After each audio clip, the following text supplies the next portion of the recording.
Bang! Neeves Knives. I'm Jared, and we are live, ladies and gentlemen. Live on Neeves Knives. How's everybody doing tonight? Hopefully, all is well. So we are going to obviously do our normal knife antics on Neeves Knives Live, talk about whatever and however, and yep. But we're also gonna. I have a few knives over here that I've had for quite a while, so I figured I would do somewhat of a long-term knife review live. Now, obviously, when it's not live, I can show clips and videos and things like that. So I can't do that here, but we can at least talk about them, and maybe you guys can give some of your feedback on knives that you maybe have as well, because some of these are pretty popular knives. So I expect some of you to at least have them. Now I also want to, as people are coming in here, you're not going to want to miss fragrance of the day tonight. I know some of you guys don't like it, but a lot of you guys love it. And I'll tell you what, I got a couple absolute bangers today. These are definitely fragrances going in my top 10. That's how good they are. And you know, like, and I already know it. Like, we'll get to it when we get to that part of the show. Dukes of Hazzard with the 2 bones. Bang. What color Sun Cut Serene should I get? I'm kind of liking this red Qubit. I don't know why. It's not like that I'm huge on red. I don't have a ton of red knives. I probably have a dozen or so, but I don't know. I tried the red one. How about that? I have the green and the red. This is by far right now my most carried knife. And I almost don't even want to admit it, because like I hate to think that like it's pushing out the Mannix or something like that, but it's not that it's pushing it out. Let me be clear. It's not that it's pushing it out. It's that it's summertime. That's exactly why. It's summertime. I'm wearing lightweight clothes, wife beaters, no shirt, shorts, things like that. So, and it's not that I can't carry a heavy knife. Hell, today I carried 2 knives on. I was wearing basketball shorts or, whatever, workout shorts. I carried a Hinder and a Jack Wolf. So, I mean, I'm not worried about the weight so much, but there is something nice about a knife that is just stupid slicey and extremely lightweight. This is a knife and it's not just that, it's also the blade shape with the grip. I mean, today, like, I broke down a few boxes. I actually broke down a few boxes with the Jack Wolf today too. You can actually see it's probably still all fecked that. But opening boxes up with this thing, it's like it's so maneuverable. It's just like it feels so natural. That's a good one. Look at that. I already switched knives right back to this one. I was carrying the Jack Wolf just a second ago. Now I'm carrying the damn Qubit again. What do you think of the Olamic Wayfarer knives? I have a couple opinions on them. So as far as the whippersnapper goes, I love the whippersnapper, but with the Wayfarers, I do like them. I think they are badass knives. I think they're super solid, USA made. But my issue with them is it's kind of weird for me to say this because I don't know, because I've tried a few that were like pristine, like really, really nice. And then I tried a couple that were a little rough. I don't know if it was just the person that had it and was rough on it. So my first experience with it, I wasn't happy. So put it that way. The first time I tried one, I wasn't that impressed, even though it was something I wanted to love so bad. Then I tried some at the show and they were amazing. So maybe just the one I tried first was rough. The other ones I tried were really nice. I will say this: there was one or two that had super thick geometry. I noticed, not like super thick, but pretty thick. But yeah, I'll say they're really nice though. They are really nice. You just got to make sure you get a good one, I guess. I know it's hard to say, but maybe make sure you get a new one. How about that? I bet you that's the difference. I bet you the one I tried was an old one, and they've just refined it over the years. Because they've been out for a while. You beat your wife. Well, I guess that's not as bad as a sharp blade. Yeah. Was thinking that color, the red. The red's nice. Bang for the buck. I think the Bestech Man Ronin beats the Qubit all day.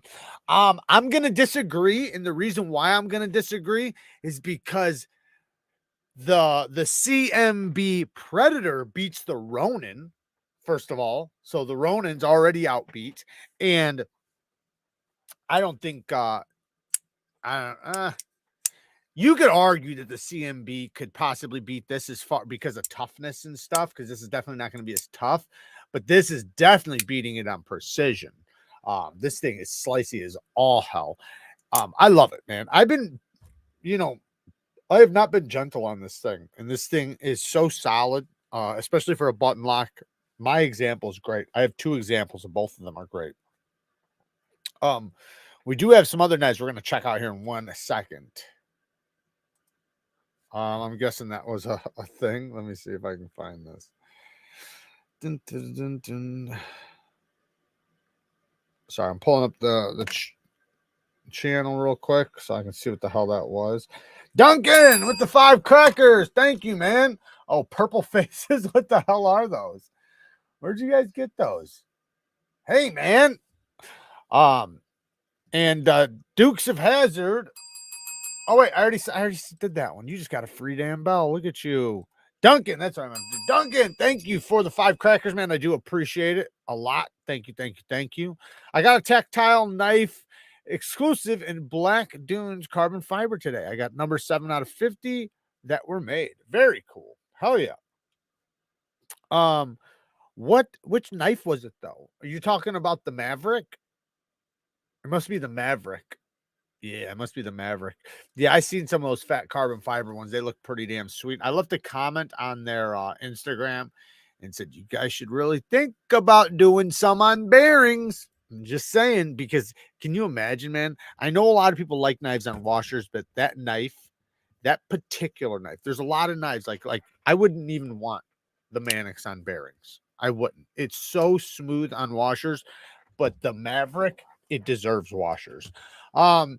John Doe says, listen, serious question. Answer this one question for me. Where in the blue green F is Kara? Answer me or I'm getting a lawyer. She's out there playing her game. You guys didn't hear her when we started? She was making fun of me when we started.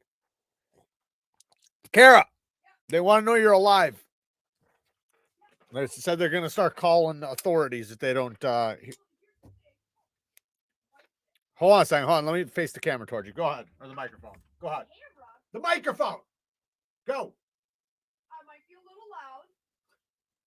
It's wipe day. Wipe day? You know what wipe day is. You got to wipe your butt. She's playing a game and the server gets wiped today or something. I don't even know what that means. Aaron, saw what you had. Nice prices on the good knives. I just laugh every time I see the name Bestech Man. I don't know. I can't handle how silly it is. I'll tell you what. The one Bestech Man I'm very impressed with is this damn Mini Dundee. The Mini Dundee, man. Super lightweight. Just it's super simple. But that's also the beauty of it. You know, it's got one of the most comfortable flipper tabs and snappy actions. Like, look at this flipper tab's jimping. The most perfect jimping you could ask for on a knife. Maybe you can't see it, but you can go watch my other. There you go. It's got perfect jimping. So snappy. Great little size and thing kicks. Very cool. I like that one. That's as far as right now goes, that's my favorite Bestech, man. Qubit is my next purchase, I think, but I kind of want to wait for a Magna Cut UK PK.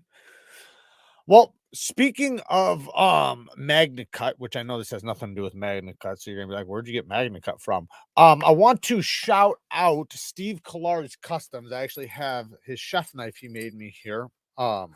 Soon I'm gonna have a little EDC fixed blade made by him.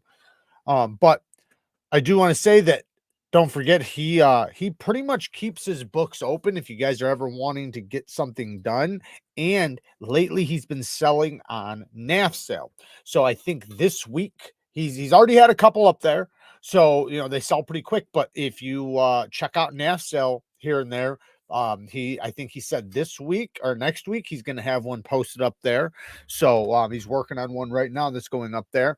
This is one of my most prized possessions. I absolutely love this thing. I was actually using it today, and I actually let my mother-in-law use it, you know, and she's never handled anything like this, you know, but she can feel it. She automatically knows, you know. And I talk knives sometimes, and I geek out over the shit. So, she has a little bit of an understanding of it. I got her a knife set, nothing special from VOSTEED, but to her that was really, really nice. And it is. It's a really nice set.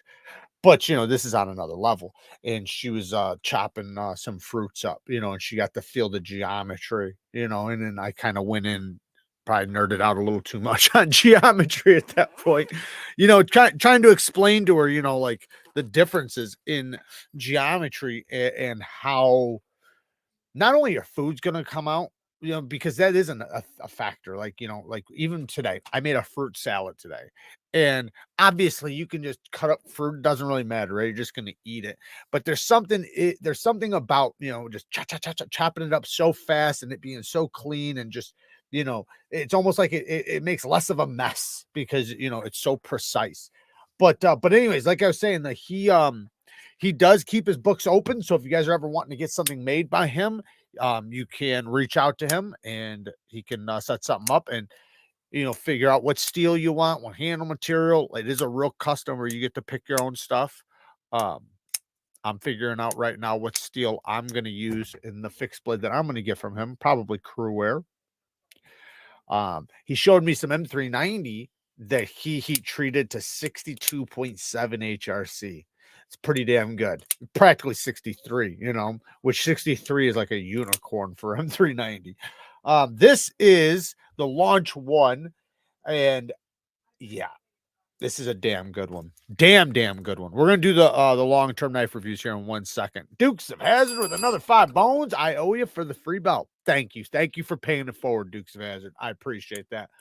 I'll get the Qubit right now. I'm telling you, make sure you use my damn link though. Blade HQ down in the description. I do appreciate when you guys use my links, man, because the channel does rely on people using links. Not rely, but it benefits the channel massively. We obviously make money off of AdSense, but I'd say a good 50% of the profits we make on the channel are from affiliate links. Real Steel Hugging Crossbar, my card of VG10 for 55 on White Mountain Knives. Yeah, I just don't shout out White Mountain Knives. I shout out Smoky Mountain Knives, but I don't shout out White Mountain Knives because it won't give me a damn affiliate link. But the Huggin is a badass one. It's not the Huggin. Is it the Huggin? Yeah, I actually have the Huggin. I think yeah, right here. Bang. Yeah, this is a solid one. I like this one a lot. Beautiful spear point blade. I could definitely do a long-term knife review on this one right now. I've been using the heck out of this thing. I've had it for a little while. Super good, super simple. $55 is a phenomenal price for it. You do have that fuller, but it's not the easiest to use, but you can use it. Thumb studs are going to be where it's at. It is a very appealing knife. Clean. Qubit is tempting. I'll be damned if the Vision doesn't even look more tempting. Well, Edward, the Vision is going to be dropping here in just a few days. So if you're going to get it, I'd say get it while the getting's good, because I have a feeling, and I don't know for sure, right? How could I? But I have a feeling that it's going to sell out once it goes live on the 5th or 7th. I can't remember which one I told you guys last week. I got it written in my calendar, but because I got to post a video that day. But yeah, it's a good one. And I'll tell you what, that other one too, I can't say too much, but I'm just telling you, that other one that's dropping on the same day as that Vision is fucking fire, man. I want a Pyrite XL. Looks like a Thug's knife will suit my cap on backwards on the fishing boat. Sakoki or Qubit? Personally, right now, I would have to say Qubit. Now, hear me out. I like the materials. I love the micarta more than aluminum in most cases. So in most cases, I would say the Sakoki. And I do think the Sakoki could probably be used a little bit harder, but there's something about the Qubit, man. There's something about it. It's just so lightweight, so easy to carry, so snappy, so fidgety. The lockup, like I said, man, I've Mine is so solid, and you know, it's a button lock, so I love that. And you know, I can feel the lock snap in place here. It really pops in place, but it's got the perfect size handle, you know, just where you can really bear down on it. You can use it in any direction. Same thing with the SMOKEY. But as far as right now goes, I've carried this twice as much as I've ever carried the SMOKEY. And it's not even like I'm like trying to, it's just I'm just naturally gravitating to it. And that there's hard to put words to that, right? Like a knife that like you could have like 10 knives, right? And you could say these are my 5 favorite, but I carry this one the most. You know what I mean? Like where it's like that one kind of just moves its way into a category of what you love because you can't get it out of your damn pocket. Fiend says, I got one of those from Steve in Atlanta. It's the best chef knives I've owned. Hell yeah. Yeah, he's going to be doing some, or he is doing EDC knives as well now. Just bought the tactile Dread Eye with Chattanooga Leatherworks sheath. Do you have an opinion on that knife? It's magnet cut. I've never owned one. I got to try one when I went and filmed their facility. You can go watch that if you want. It's not my style, you know, just being honest. It's not my style. I love Tontos, but I want it to be bigger, you know, and I think for that size knife, I would definitely want a drops point, spear point, or Wardenclyffe. So it's just, you know, just me. It's a good knife though, solid knife. And they're doing a good job with their heat treats now. So, Dustin, thank you for the 2 bones, man. I appreciate it. Thank you. And I see we have Rickert. It's been a member for 3 months. Let them make it out of K390/S390. What are we talking about?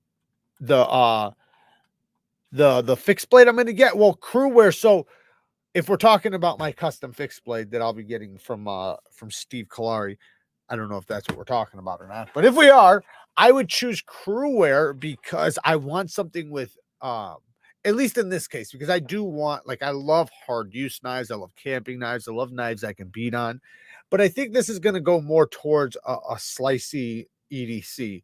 So I want that super slim fine geometry, and I want a steel that's tough enough to hold that. You know, you have to think about that. You know, like where do you want? Do you want a softer heat treat for toughness, or do you want a harder heat treatment for edge retention? And then you got to think about the geometry. How do you want the geometry? Do you want it thin and slicey, or do you want it, you know, a little bit more robust?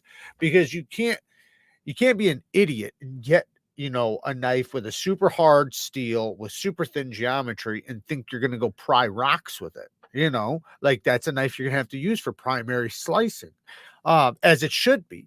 And then if you want to be a little bit tougher on it, well, then, you know, you would need to get something maybe with a little bit thicker geometry. So I'm just thinking about the thing that I want. Seth has become a member. Shout out to Seth. Thank you for becoming a member. He is now part of the Benchmades.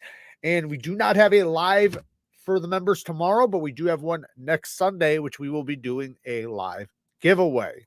Currently making some K390. Oh, Luck Knives is making some K390. K390 is my favorite steel. So I absolutely love K390. So let's talk about a couple long-term knife reviews. So I got a couple budget knives here, and then I got a couple USA made knives. One being the Spyderco Shaman. Spyderco Shaman. Everybody loves the Shaman, or at least most people love the Shaman. I did a post the other day. Check this out. I did a post, and I was actually kind of surprised. So I did a post, and the post had a Spyderco Shaman and a Spyderco Manix, and then a Benchmade Griptilian and a Benchmade 940.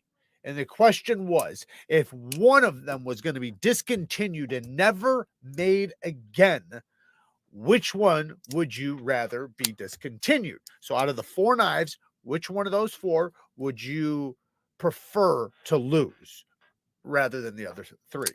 And I thought majority of people, my choice would be the 940. I would choose the 940 over the all of them to be lost in the sauce. But a lot of people said the 940 but a lot of people said the Griptilian, which was surprising to me. So the reason why they justified the Griptilian, and I kind of understand it, is because of the Hogue Ritter. Because they're like, well, the Hogue Ritter's better. I'll just get the Hogue Ritter, so I don't need the Griptilian. You know, we don't have anything to fill the 940 zone, you know, or void. But with me, as much as I love the Hogue Ritter, I just bought a mini, right? I absolutely love it. I like the sheep's foot with the hole better. I really do. This is such a good knife to me. I prefer this over the Hogue Ritter. I really do. Because of the sheep's foot blade. Now, if the Ritter had a sheep's foot with, especially with a hollow grind, I'd be all over it, especially if it had a hole deployment. But I personally would pick the 940. But I thought that was funny. So as far as the Shaman goes, super tough knife. Had this for a long time. Sharpened it many, many, many times. Right now it's got a polished edge on it. I'm probably going to put a new polished edge on it. S30V with a polish.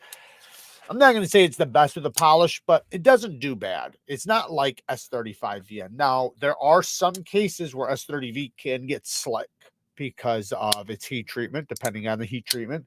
But as far as Spyderco's goes, the Spyderco's that I've mirror polished in S30V have all done pretty well. Now, I do think that the medium grit edge will hold its bite longer on, you know, on the S30V than a polish, but it still does very well. So, you know, it's nice and pretty, and it feels so ridiculously sharp when you lower that angle down to 15 degrees per side. So anyway, so right now I have a semi-convex edge on there, and you know it's been used up. Mike, after market my Carta scales. I love the knife. I do think it's badass. It's definitely a tough knife. It's a knife you can be tougher on while also being nice and slicey. So it's got that happy medium. It's not super slicey geometry, but because it's a full flat grind, and because of the ergonomics, it passes through materials really good. It has that low tip drop point, so you can do precision work. So as far as an EDC knife goes, it's killer. For a work knife, it's absolutely a killer. This thing is one of the ultimate work knives you could probably get. It's expensive for a work knife, especially if you're going to beat the shit out of it, but it's a damn good one, though. Now, the negatives that I've had over long term is that mine has gotten some play side to side, not up and down, maybe a tiny bit up and down. It might be just because of the side to side, but I have significant side to side that I can't get rid of. I've had it for a long time. It hasn't gotten better or worse. So I can't tighten the pivot up enough. I've tightened it to the max. And if I do tighten it to the point to where there is none, I can't even close it. I have to manually grind it closed. So, you know, in order for it to even be somewhat, you know, smooth, I have to leave it a little bit of play. That's a negative to me. But I don't think it affects how tough the knife is. Like the knife still feels tough as shit, and it still works really good. So I do like the compression lock. Compression lock is one of my favorite locking mechanisms. Not my favorite, but one of them. Do you know what? Wouldn't it be badass to see this with a ball lock? Can you imagine getting the Mannix lock on one of these? That would be dope. That'd be badass. I'd love to see that. But anyway, so the Shaman, definitely one I recommend if you want a tough, hard use, yet still slicey, USA made knife. Check out the Shaman from Spyderco. It's very ergonomic and just a fantastic tough knife. Now let's go down to some budget. So the next one is the Kubi Momentum. I don't even know how many of these. I've had a lot of these. I was one of the first people to show this knife. And let me show you guys something. You know what I thought of before we went live?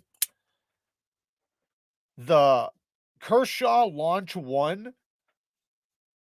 This is kind of like, it's not perfect, but it's kind of like a budget version of this to some extent. This has that lean forwardness where it feels like, you know, you want like almost like a punch dagger where it kind of leans downward, which I love. I love that. That does help with EDC purposes. This has the same kind of thing. Very ergonomic. You can use this in any grip very comfortably, except for this one has even better action because it's a manual. In my video I posted earlier, I was you know, I know I was speaking to the walls when I said it, but I was trying to leave a message for Kershaw saying that they should just do they like almost that they're obligated. And I hate to say it like that because you know it's like who am I to obligate them? But I feel like they're obligated to give us a USA made manual knife for $100 or less, around $100. 14C28N, give us the aluminum handles or whatever handle. I don't give a shit, but something that's good quality with manual action that's made in the USA for $100 or less. I don't think that's too much to ask for. They've always done it, so why can't they do it now? Anyways, back to this. Kubi Momentum comes in 2 different blade steels, or maybe even 3 now. This one's the D2 one, but there is the AUS 10, and there might be an S30V one. But super duper fidgety. This is a fantastic knife. And as far as a tool goes, it's a damn good tool. This would be a great gift knife, great work knife, just a great EDC for somebody who likes a full-size knife. It's a knife also to learn how to fidget with because it's got the front flipper that's super easy to use. This is a great one to use. Reversible deep carry clip. And the ergonomics plus with the blade shape just makes it kind of trap materials, kind of like I was saying with the Launch 1, you know, because it like leans forward. So as you're cutting, it's almost like it's a recurve without being a recurve. I beat this shit out of these. And like I said, I've had a few. This one hasn't even had that much abuse on it, but you can tell I've used it a bit, but not like some of my other ones. I would say that Daniel Cad coming in hot with the 5 members. Who was that? Let me catch up. Oh, it hasn't came in over here. What's going on? Am I that packed up? I don't know why I can't see it over here. Okay, so Daniel Cad, thank you for the 5 members, brother. I do appreciate it. Shout out to Dan Cad.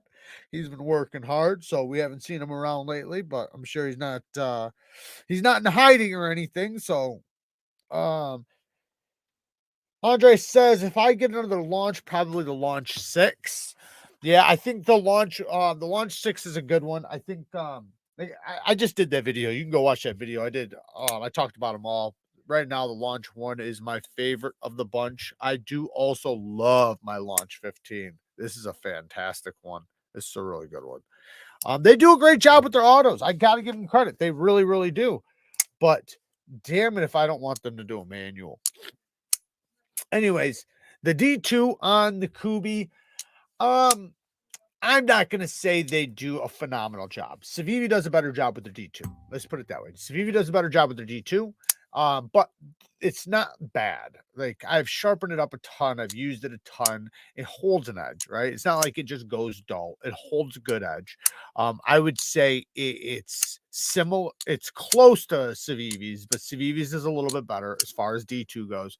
With the AUS 10 steel, you know, it's just like any other AUS 10. I will say Kubi did a better job with AUS 10 than originally Demco did. I can't speak about it now, but with their first batch. Daniel Cad with the 10 bones, shipping you the tobacco and cognac Wednesday. I can't wait, man. I cannot wait. And I got a couple fucking bangers we're going to talk about here in a minute. Some absolute heaters we're going to talk about as far as fragrances go. So, the Kubi Momentum, you know, like I said, the steel, if you're going to sharpen it up, put it in a medium grit. And I'm not trying to say Kubi does a bad job of their D2. Compared to other companies, I would say they do a good job. So, like, if you were going to put like 50 companies in a bucket, right? From like the No Name, the Sativians, the this, the that, like just like, you know, all the little budget brands, Kubi's going to be in like the top 5 of who's doing D2 as far as the overseas companies go, right? So that means, you know, they're doing a pretty damn good job. Civivi, I would put probably at the top, you know, as far as overseas goes. But anyways, phenomenal knife. They do a really good job with their fit finish and tolerances and everything, even their lockup. Kubi has refined their affordable knives very, very, very well.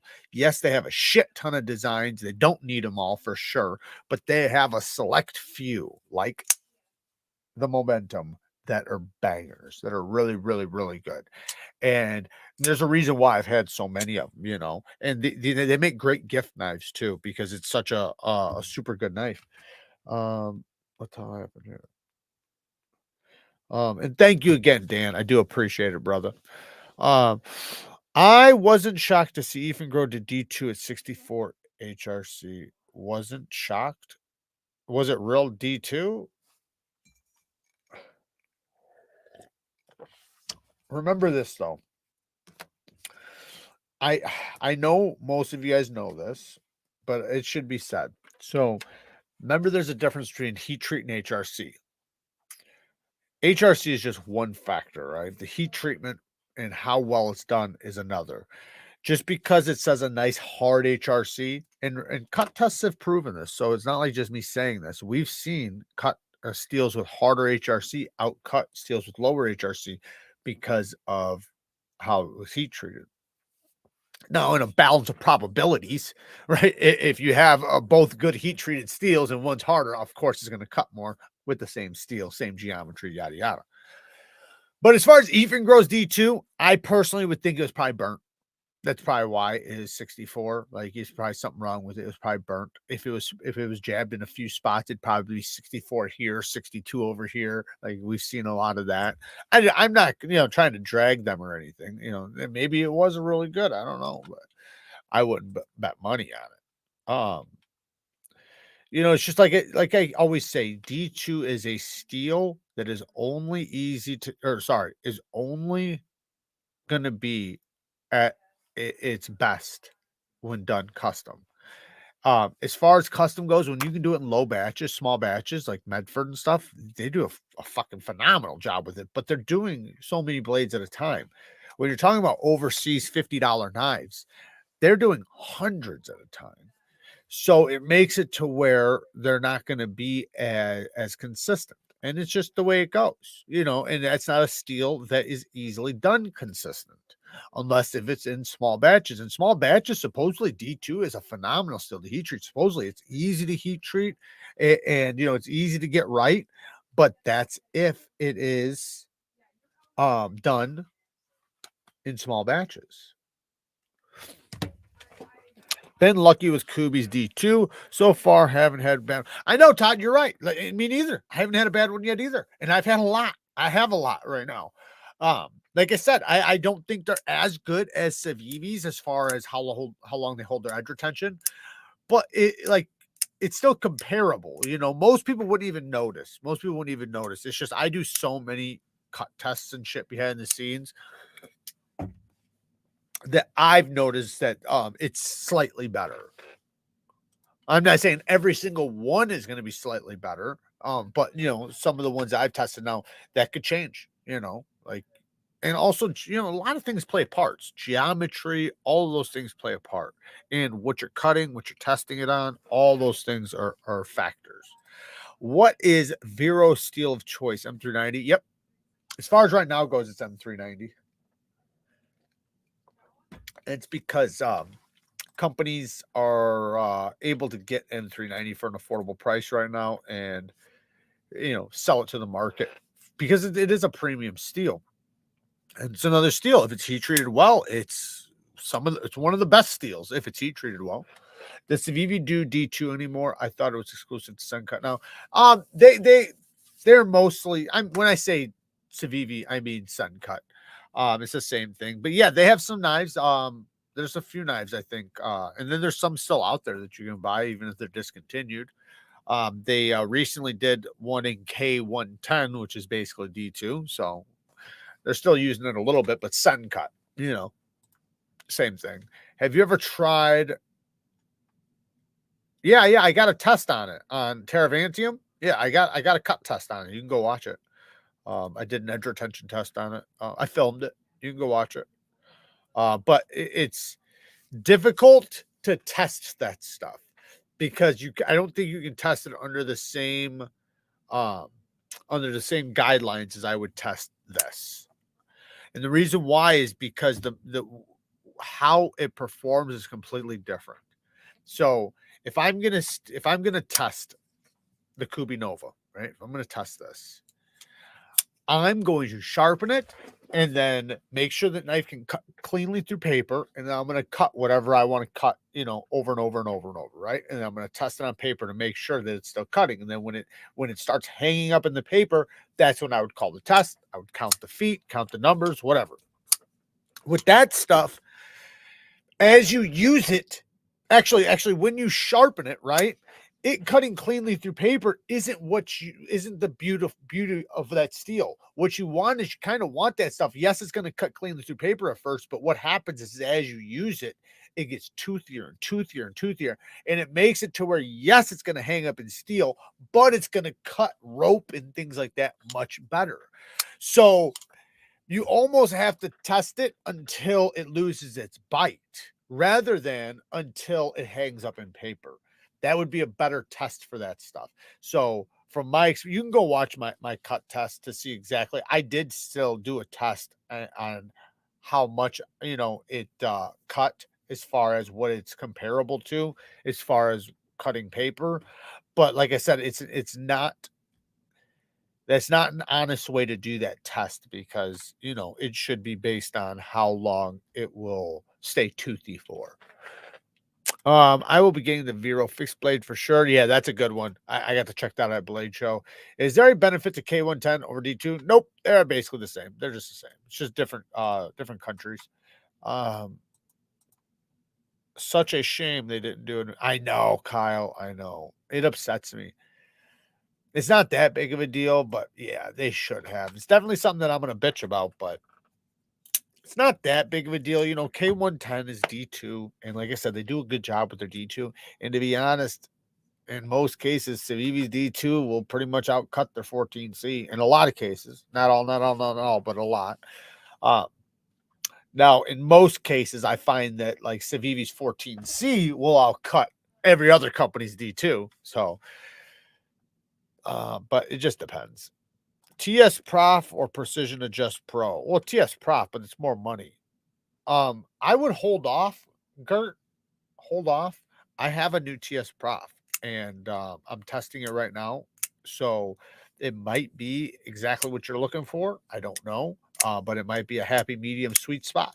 I don't know yet. I'm still testing it out, but it's a new one from TS Prof. I also have a new system coming from another company that's going to be like I think like their more affordable sharpener from a reputable sharpening company. So you might want to just hold off a little bit. But if you're going to buy one, TS Prof, but you're going to spend more money. You could go with the Precision Pro and get the aftermarket stone holder attachment. Then it'll be damn near as good as the TS Prof. But TS Prof is definitely better, but it's more money, you know. Rob, with the 10 bones, any news on aftermarket stone holder for the workshop professional? Yeah, I've posted about it multiple times. There's even one. Go to my NEEVESKNIVES store and go to Gritomatic. Here, let me just go there. I'll get it. So this store should have it. Let me just pull this up. I'm just going to drop it in the chat for everybody. If you look around in here, I'll just look really quick and see if they have it. It should be like for Hapstone clamps. So you just got to kind of look through their clamps and stuff.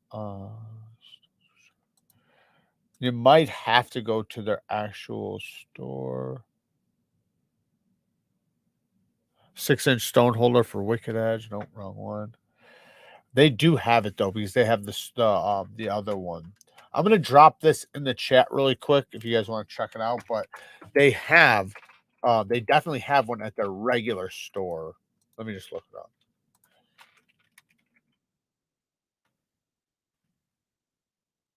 One second. Yeah, here it is. Here it is. So I'm just gonna get you the link, but I don't have an affiliate. I'm just gonna do it because I'm a fucking nice guy. If you go, damn, that's a big link because it's not an affiliate. So just use that link. You can go there, scroll down, you'll see it. That's the one you want.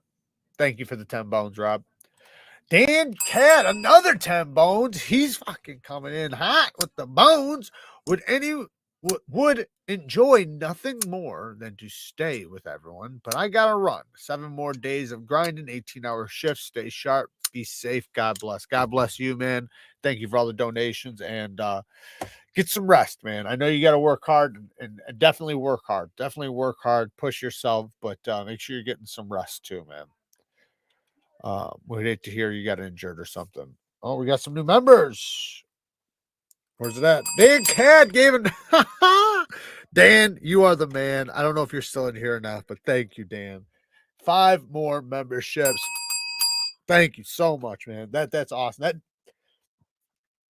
That blesses the channel so much, guys, having the memberships, because I know, it's only 1 month of membership, so they have to decide whether or not they want to, redo the membership. But those are nice donations, man. Those are big donations. Thank you so much, man. Wicked Edge. Oh, no, I think messed up. I bought everything in your sharpening video, system, stone holder, and stones through your links a few months back, and it works perfect. Hell yeah, John. Very, very cool. Yeah, they and you know what? And then there's even other ones now. There's even other stone holder attachments if you want to try it. Like if you're not that you wouldn't be happy with the stone holder you got, but there's other stone holders now that from Gritomatic. Whoa, 20 bones from Usler. Thank you, man. Do you think Kaiser's 20 CV is good heat treatment, or would you get 154 CM instead? Like say on the Escort. So I'm gonna give you my honest opinion. So I don't think they're doing a bad job with it. The 20 CV is definitely superior to the 154 CM. Hands down superior. Like, so you're gonna get a lot better results with your edges, the performance, everything from their 20 CV. But their 20 CV can't hold a candle to a custom heat treated 20 CV. So it's not 20, but you can't look at it like that either. Right? It's just not fair. It's not fair to look at these overseas production companies that are giving you the steel that's so expensive and is difficult to heat treat and all these things, at least in large batches and stuff, for an affordable price, right? While also being at custom level, right? So, it's probably going to cut about as good as, like, say, Spyderco's S30V, right? S35VN. That's the way you can kind of look at it. So, no, it's not as good as 20 CV can be, but it's not also as bad as 20 CV can be. I've seen a lot worse. So I've sharpened up quite a bit of their 20 CV. You can feel it's on the softer side. It's definitely not hard. It's probably at 60 HRC. But it's not priced out the ass either. So, I can't complain. I would definitely complain. Like, you guys hear me bitch about Wee's 20 CV. And I think they do a good job with their heat treatments too. I honestly do. They do a really good job with their heat treatments. I just wish they'd up the HRC, one HRC, just one. And they still aren't doing it horribly. They rate it between 59 and I think 61 is what they do. And it's usually between 60 and 61. I think that's what it is. They may say 59 to 62. But it should be between 61 and 62. That's where you want it from a production company. Yeah, I want to get some tested from we and see exactly where it sits. Jared, do you prefer members or Patreon members? Probably members. The Patrons are fine. The Patreons get giveaways. That's what they get. So I don't post any content on there. Not really. I've thought about doing it. I've also thought about closing it, but it's basically just a way for people to basically get a random giveaway. So every month we pull 3 giveaways at least at the minimum, and then on special occasions, which is often, we do way more than 3.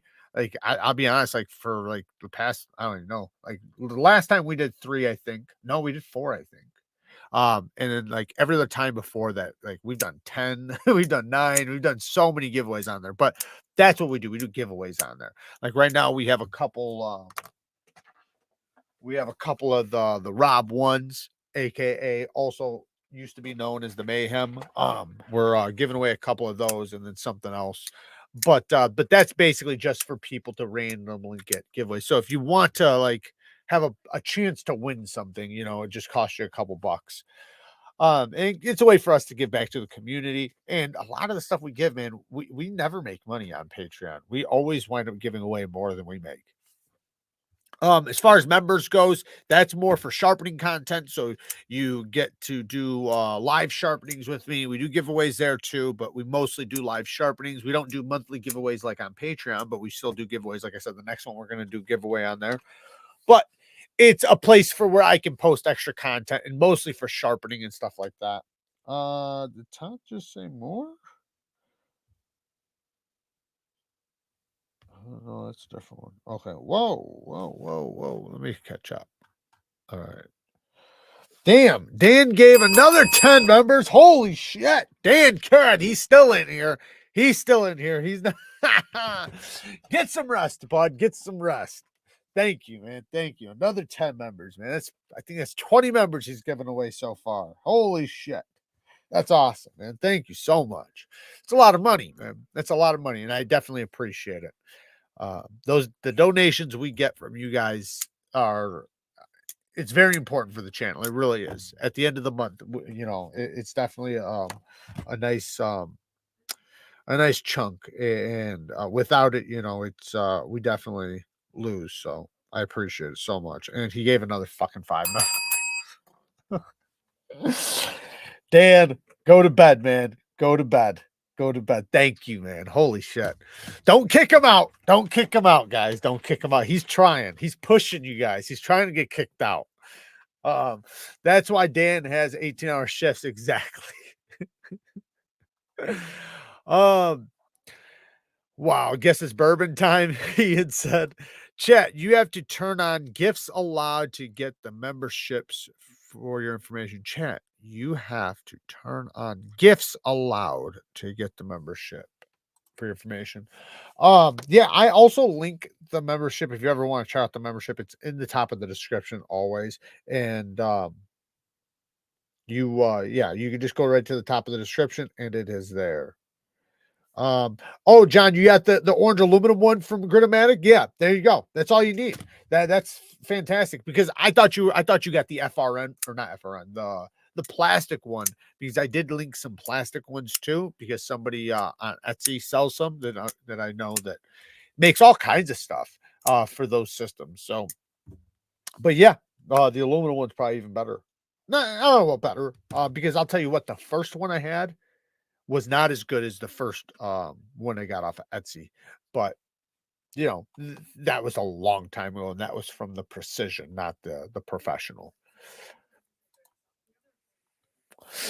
Jared, we would prefer OnlyFans over Patreon. I bet you would. Bet you want them feet photos. Are you gonna watch Dustin Poirier with? Yeah, I mean, yeah, I'm really excited about the Nate Diaz and Jake Paul fight, but I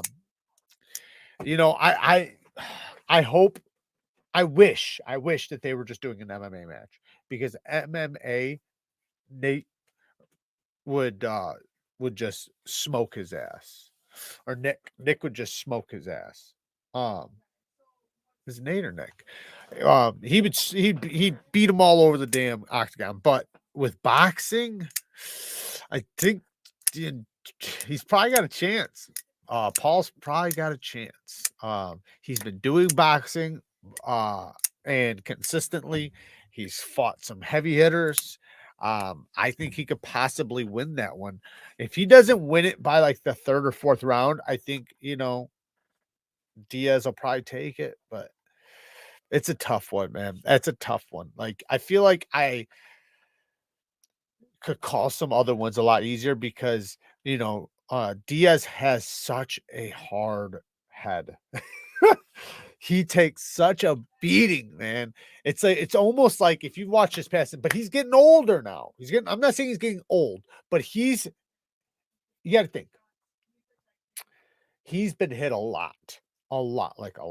So he's not like a typical 37-year-old, right? He's a 37-year-old that's had a lot of fucking concussions. You know what I mean? So he's not going to be like he was when he was 25 or 30. you know, after being beat the way he is, because he allows himself to take such a beating, and he usually kicks ass even harder when he gets a beating. And that's what I've always loved about him. That's why he's been one of my favorite fighters, is because just how much tenacity he has. Like, he'll take an ass over and be fucking bloody as shit, and coming in even harder. It's like he's just relentless, and I love it. I love that. But I just don't know if he still has that in him like he used to. I hope he does, but you know, you can't like, say if he was 60, you would say he doesn't have it anymore, right?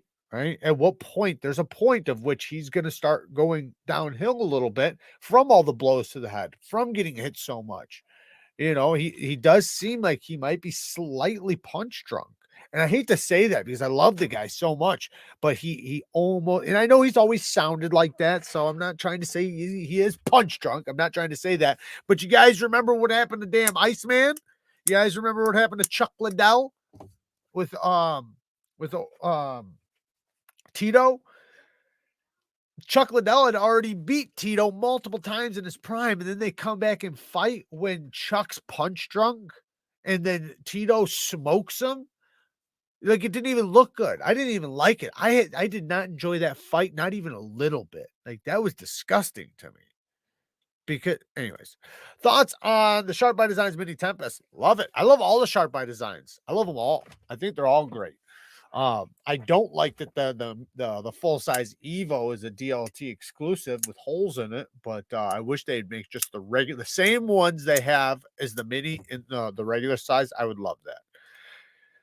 It's a given. Nate bleeds from his eyebrow within the first minute of the first round. Yeah, he's a bleeder for sure. But that also, it makes it look like he's getting more beat up than he is, or maybe he is still getting just as beat up, but he has so much drive and so much heart that he just keeps coming and coming. And people, like the guy on the other side of that, is looking at this guy like, holy shit, this guy is, he's like Terminator. He just doesn't stop. The more I hit him, the more bloody he gets. He just keeps going. And it starts making the other person feel like they can't knock him out. They can't do, you know what I mean? So, but Paul's got some heavy, heavy hands, and it's different. It's different than MMA, because with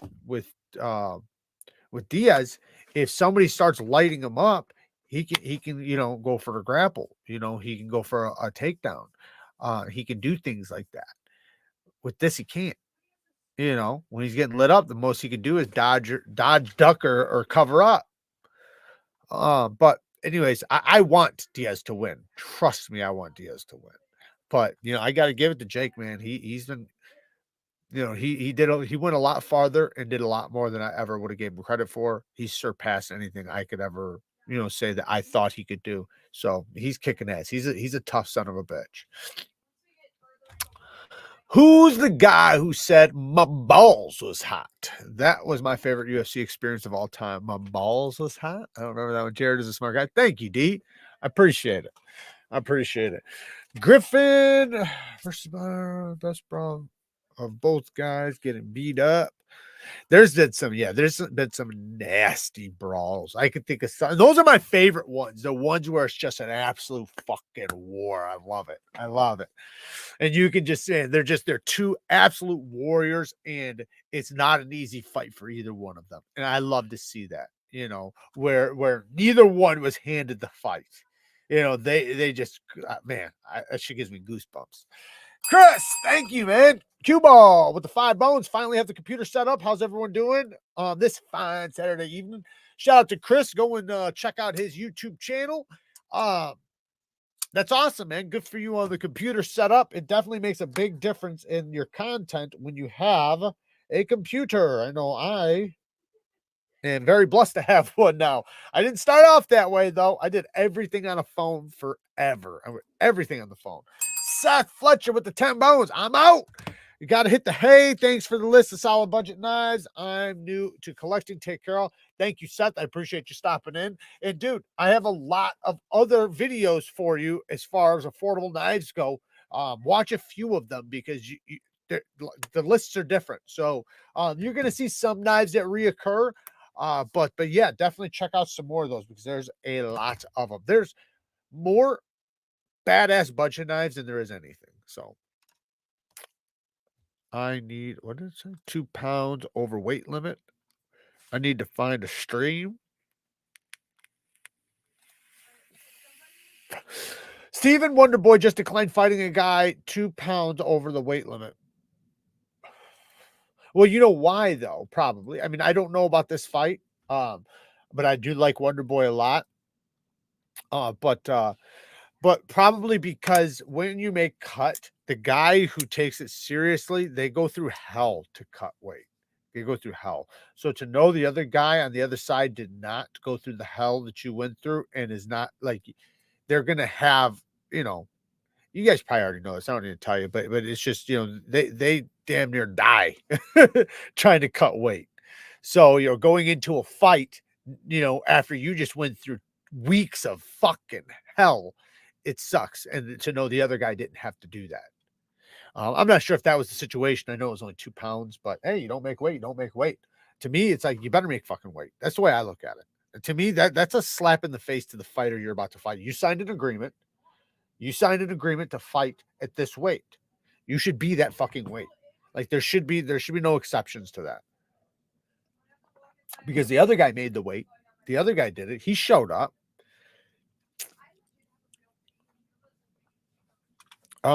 Just started watching the live streams, bought a Spyderco Persistent a few months ago, Purple Elementum a few weeks ago, and just ordered the Qubit in Damascus 2 days ago. You're gonna love the Qubit, man.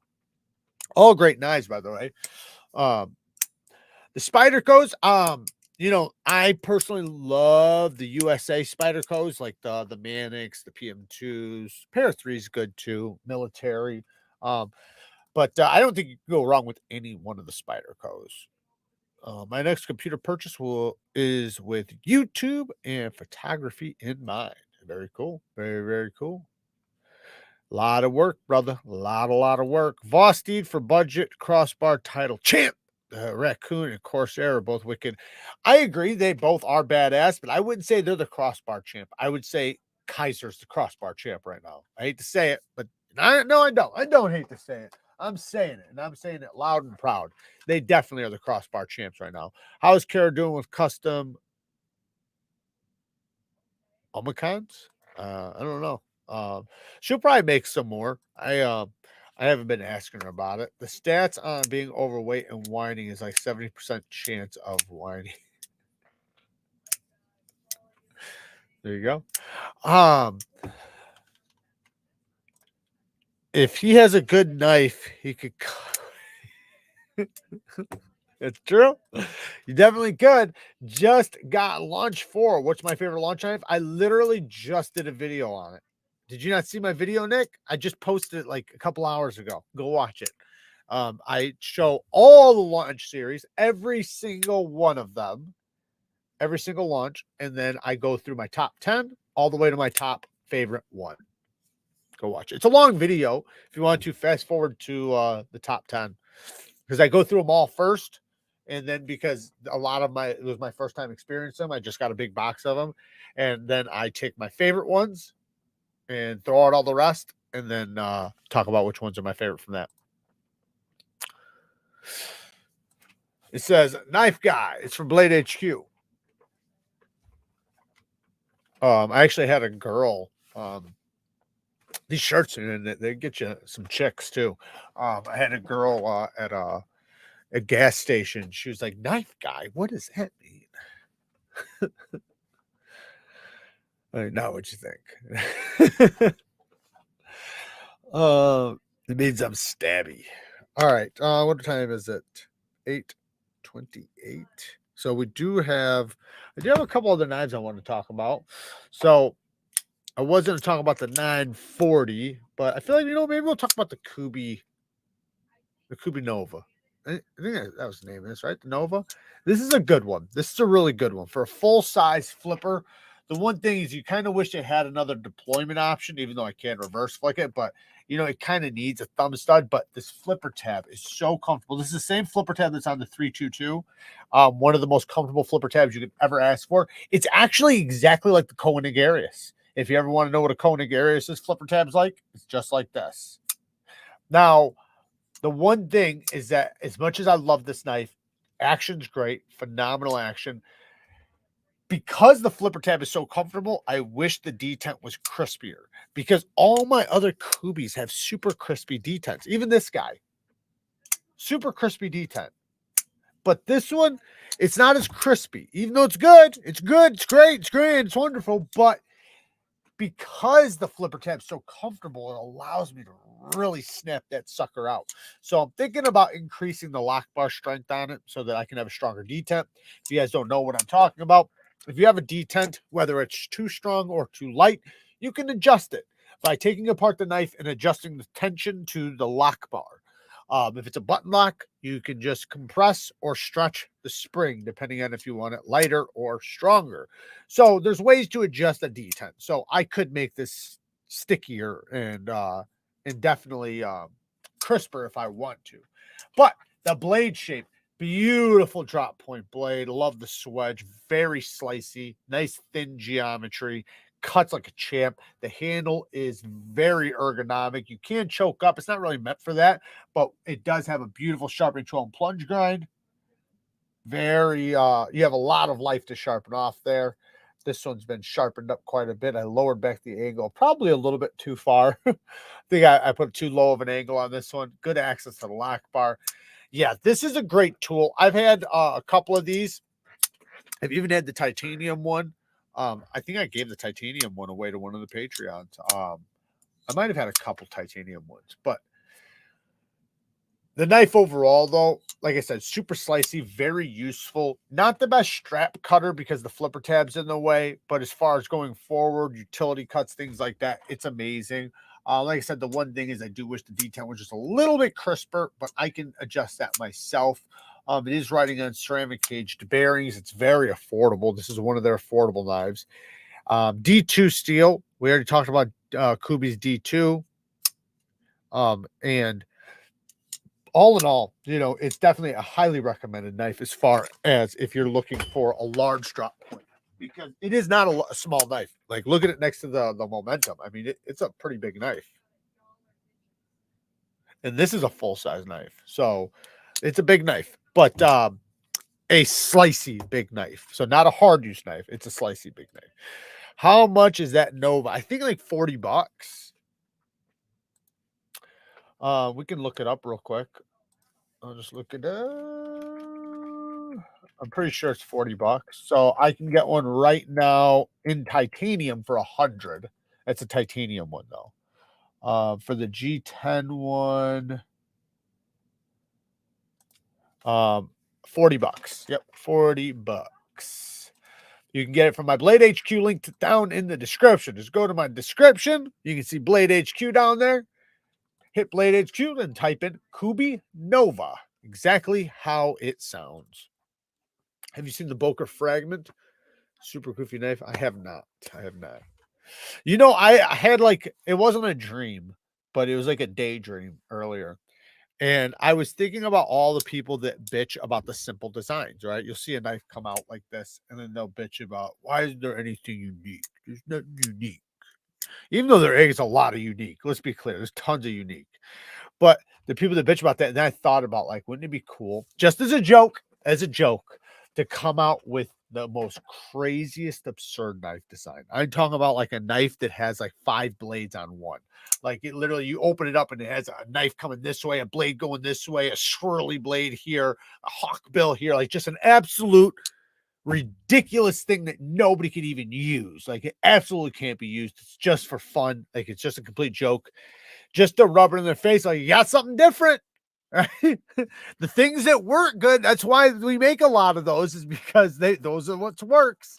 You want something different, well, guess what? Different doesn't work as good as, you know, the things that work. So you didn't want the things we already have, so here's something new. Get a job just got his channel. What? Get a job just got his channel shut down. Who is that? No strikes, no warnings, nothing. Just gone. We have 0 good comics for 15 years now. Anyone saying anything just gets their career shut down. Yeah, Elias, you definitely got to watch out what you're saying, especially depending on the platform you're on. I don't know who we're talking about, but what do you like better, boxing or MMA? MMA, hands down MMA. But as far as talking online, you do have to realize you're on their platform. It is their platform, so they get to choose the rules. Yes, the rules are very broad, so it's very difficult to know the guidelines you have to stay under. But if you want to say a lot, you have to do one of two things. You have to either one, go to Rumble, or two, if you're going to do it here, you have to be either one, be willing to suffer the consequences, or number two, give the other opinion. That's how I see a lot of people are able to navigate their way through there. If they give one opinion or their opinion, they'll give you the other side or the other idea, so that it's a little bit of a conversation rather than just going in on a subject. But trust me, I don't agree with it. I fucking hate it. I am a freedom of speech absolutist. So to me, I don't think there's anything you could really say to deserve being shut down aside from, like, obviously, like doxing people and stuff like that. Can't bite the hand that feeds you, right? Yeah, and it's not even about the hand that feeds you. It's that, they have, you got to understand from their point of view to some extent. They're trying to make as much money as possible. That's what they're trying to do. They're trying to make as much money as possible. Well, and trust me, I don't agree with it, so I'm not trying to defend it. Let me be clear. I am not fucking defending it. But they have to deal with advertisers, and the advertisers won't advertise on certain things. So they try to have the best chances possible to get the best advertisers and the most advertisements on the most amount of videos and stuff. Now, to me, I also think that that's kind of bullshit to some extent, because there's a lot of advertisers that'll advertise on anything. They don't care. So it almost doesn't make sense, but we shouldn't even get into it. What do you think is the perfect length knife for EDC / self-defense? 4-inch, but it depends. So it depends. It always depends. 3-inch at least a 3-inch blade. I think a 3-inch blade would be good. Now you could do a 2-inch. I'm not saying you can't, because like if it's a hawk bill, if it's like a claw, you could do 1-inch. I'm not exaggerating. Like if it's a claw, a 1-inch will fucking do damage. So it depends on the blade shape, right? If it's a dagger, I would say 3.5 to 4 inches. If it's a hawkbill or a Wardenclyffe, you can go smaller now, right? Or longer, right? So, but I think it just depends on the type of knife it is, the type of grip it has. Also, are you trying to use it for EDC as well? But if it's a hawkbill, I think that's where you can go shorter. Like one of my favorite self-defense knives is only like 2.5 inches. But it's a little claw. So it's like when it catches you, it's going to tear you. Like seriously, it's going to go all the way in, because those blades are designed to go all the way in. So you have to think about it like with a spear point, right? Spear point's going to be poking. So you have to go all the way in when you use it, right? So you're trying to hit as deep as possible. With a hawkbill, all you got to do is touch them. If you touch them, the blade's going to do the rest of the work. It's going to pull itself into the thing, and it's going to snag and tear it. So you don't have to go as deep when that happens. The wound is 10 times bigger than any poke. You know what I mean? Last 5 new White Mountain knife, pyrite, warning, black, blue, Damascus, Hinder, Jurassic, all battle black. What are we talking about? Last 5 new. Talking about on White Mountain knives? Again, we don't shout on White Mountain knives here. They don't support this this page or this channel. You guys can go over there. I personally, man, I stopped buying from them. Not that I wouldn't, not that I won't, in the future. If there's something on there I want, I'll buy it. But for the most part, I try to support the companies that actually support me, that talk to me, communicate with me, that they don't have to send me anything, but it's nice that they have an affiliate, because I realize that the channel gives them business and I send people their way. So in return, they give me an affiliate. That doesn't mean I have to lie about the product. Doesn't mean I have to say something's good if it's not. I just recommend the good things and fucking tell you the bad things so you guys don't buy it. But when I do that, it makes them money. If I tell them, if I link, their shit. But some companies won't do it. And so it's like, fuck them. And it's crazy because they, I'm not getting it. I did that the last week. A Spada XL would be great for self-defense. Letter opening, etc. Yeah, it would. Yes, it would. But the problem is getting it out, right? That's gonna be like, so one thing with some big knives, and depending on who you're fucking with, right? But some big knives would be easier to get away from you than a small knife in some instances, depending on you, how maneuverable you are, how feisty you are, all those things, right? Um, but I've been attacked by a bunch of different weapons, and like I've even been attacked with a baseball bat that was very easy to take away from the person. I watched my cousin do the same thing to somebody. Somebody swung a bat at him. It was very easy to take it away. So some things are easy depending on the person swinging it. So, but sometimes when it's smaller, yes, you have to be more in close contact, but that's the point. Like, if you're going to be using it, most likely you're going to be right with an espada. You can't really use it unless if they're kind of a little bit of a distance, because if you whip it out, they're just going to grab it and grab you, right? They're not going to, let you start jabbing them with it. It's going to be easy to push away and avoid. Um, and I think really in depth about that stuff because I've been in a lot of crazy situations. So like I think very much in depth about the things that can and most likely will happen and how the thing's gonna go more so than just me winning. I think about like the downsides and what's probable. David, thank you for the 5 bones. Got that Qubit. Oh my god, it's good. See? Everybody, I'm telling you guys, the fucking Qubit, man. The Qubit is on point. This is an absolute banger. I've been, like I said, man, this is right now my most carried knife. Not of all time, but I mean of right now. Like if I did my top 5 most carried knives of like the past month, the Qubit by far, by not even, there's no competition. Like I don't even have to think about it. It's definitely this. And it's because, like I said earlier, it's summertime. It's summertime. I'm wearing lighter clothes. I'm wearing shorts a lot. I'm wearing no shirt. I'm wearing wife beaters because I beat my wife. So I gotta make sure I'm, representing good.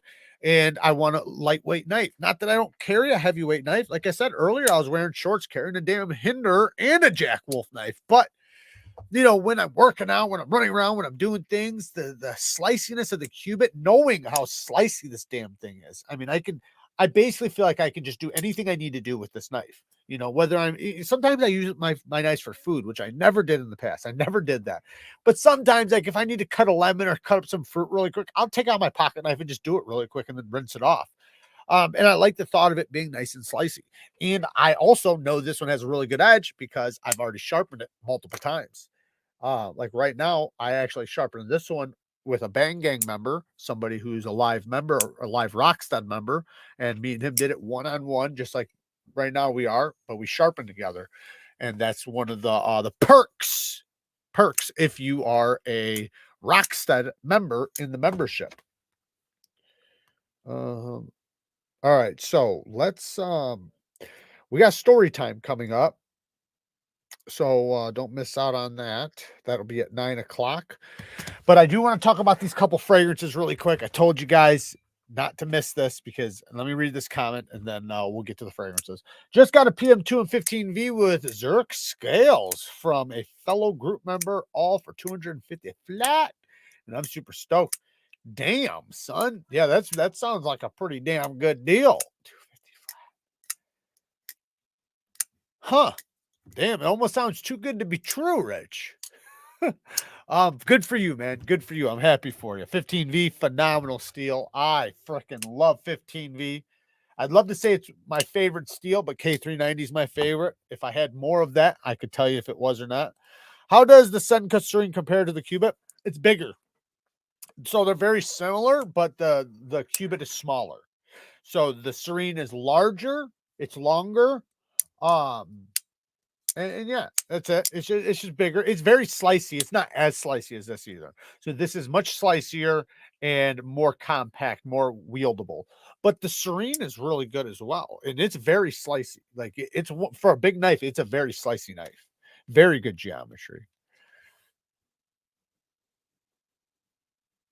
What does that say? I know probably 20 people in media who happily inject your kid with damage and smile at you at a party. I know 4 who have openly told me they are into eugenics.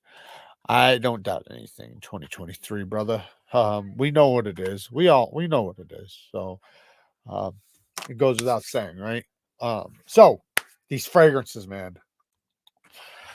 The first one. So the first one, I ordered these because I watched some videos and it just sounded like something I would love. And I know I love the brand. So I've shown this brand. It's one of my favorite brands. It's actually technically a niche brand, but it's a lower tier niche brand for people that are into fragrances. This would be like your first step in a niche. They're not expensive. They're not like niche prices, but they're considered niche because they're better oils. They last a long time and they're really, really good quality. But this is from MANCERA. And this one is MANCERA Oud Lemon Mint. Oud Lemon Mint EDP, Eau de Parfum. And it is an absolute fucking banger. The atomizer, watch this atomizer. I think separates. So I'll pull up the notes, but I'm going to give you a breakdown of what I get. We have one more. So this is just the first one. So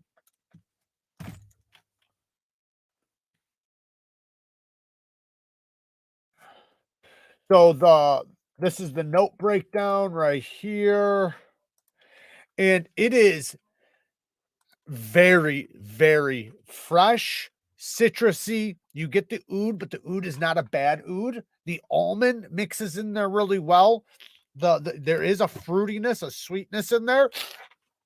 Also a woodiness, but the citrus comes right off the top. And the mint is way in the background. So it's not like a minty fragrance. It just kind of brightens it. But the oud mixed with the citrus, it just, and the other notes, the nuttiness and everything, it blends so well that it doesn't smell like a stank oud. It smells like it just kind of makes it a unique fragrance, like something that you don't smell everywhere. You don't, but in a good way though, because it's such a fresh, good people pleaser fragrance. Like it's definitely a fragrance that everybody's gonna love. It's not it's one you could blind buy for sure. That's what I'm trying to say. That you could easily blind buy this. Most people, almost everybody, if not everybody's just gonna love it. It is a summer fragrance. You could definitely wear it in the summer. We'll scroll down. You can see right here where it says winter, spring, summer, fall. And basically they're saying for any weather, basically. This is for any weather, not so much for winter, but mostly every weather. And you can see the love. People love it. Very few people only are okay with it or dislike it. But it has top notes are lemon, almond, mandarin orange, pepper, coriander. Middle notes are agarwood or oud, patchouli, Egyptian jasmine. Base notes are vanilla, amber, musk, leather, and vetiver. Like I said, it is an absolute banger. The thing is that these are, while they're not expensive for niche fragrances, they can be a little bit pricey than what most people want to spend on a fragrance. Like I forget what I paid for this. I paid like $100 or something like that. But it's a big bottle, great atomizer. Look at this magnet. The top. Look at this. This thing is so strong. It's a strong magnetic top. Like I said, the atomizer is so good. And it's got that citrusy, very, very slight minty, but that oud mixed with that nuttiness just makes it blend together like a very unique, almost sour. It's got almost a sourness to it in a good way, like a fresh citrusy sour, almost like makes your mouth water a little bit, kind of sour in a good way though, and very refreshing. Hey mom, thank you for jumping in. 105. Okay, you said 105. Lemon mint 105. I don't know what that means. So the next one that I have here, I actually have one more after this because we have a coffee fragrance I want to talk about. But this one, oh man, I really love this brand again. Let me pull it up. So I really, really, really, really love this brand. I've got a few of their fragrances, and you might recognize one of them from a couple weeks ago. But this one is, it might, like I said, it's pushing a lot of other fragrances out. So here it is. It is L'Homme Ideal Extreme and from GERLAIN. And these guys make very affordable quality fragrances. So this is going to be some of the most longest lasting, best types of fragrances you can buy for the money. Like this is high dollar fragrance in a bottle, like for what you're getting. Very long lasting, good atomizer. They're not magnetic tops. They are click on tops, but it's about what's in the bottle, right? And what's in the bottle is special. It's something special. So this one, you can see the notes. It is sweet. It is basically, it has a, and yeah, it's super sweet. It's nutty. It has the tobacco in there. The tobacco doesn't come out and the leather doesn't come out until the dry down. But you have top notes are almond, pink pepper, bergamot. Middle notes are plum. You definitely get the plum. So right off the bat, you get the almond and the plum. That's what you get. The cinnamon starts coming in pretty quickly, but not in a spicy way. It's very subtle. And then heliotrope, base notes are tobacco, leather, patchouli, and cedar. Now, this is not a strong tobacco fragrance. This is a sweet tobacco fragrance, but not like you would think. It's not like where it's like sniffing a sweet cigar. It's not like that. Not this type. This is like, it's juicy. It's very juicy, very fruity, very sweet. And then in the background, it has some tobacco and leather. So as it dries down, I'm actually wearing this stuff right now. As it dries down, you'll start smelling that leather and the tobacco come out. But it basically just blends it up and almost gives it like a woodiness smell in a good way. And I think it has some wood in there too. So yeah, it does. So the wood, the cinnamon, you can smell the cinnamon, but it's not like overpowering in any way, shape, or form. Warm, spicy. It's not spicy in any way, shape, or form. I know it has pink pepper, but it's very subtle. It's mostly going to be fruity, sweet, almond, tobacco, leather, and then some woodiness. That nuttiness in the cinnamon and the powderiness is a lot more subtle. The nuttiness you get right off the top, but the plum quickly comes in as a sweet, almost not sour, but like it's a sweet, potent juiciness that almost, like I said, it makes your mouth water on this one too. This one's definitely almost a gourmand. It's almost gourmand, meaning like it's almost edible, but fantastic fragrance. And I found them. I got it linked down in the description for like $70, which for my same bottle right here, that's not too bad for this stuff. I know it sounds expensive, but it's really, really not. This will last you a good while. This stuff's powerful. It'll last 12 plus hours. All the GERLAIN fragrances last a long, long time. Dave Goodrich with the 10 bones. One of these days, I'm going to try one of these clones. Why not? Why not now? If you do, just get a hold of me and I'll recommend a perfect one for you to get for a first-time fragrance buyer. So this last one is one I'm still testing out, but I wanted to show it to you guys because some of you guys have requested a coffee fragrance, and this is a coffee. Let's just look it up. But it's a coffee fragrance, and it has a bunch of it has chocolate, coffee, and rum in it, I believe.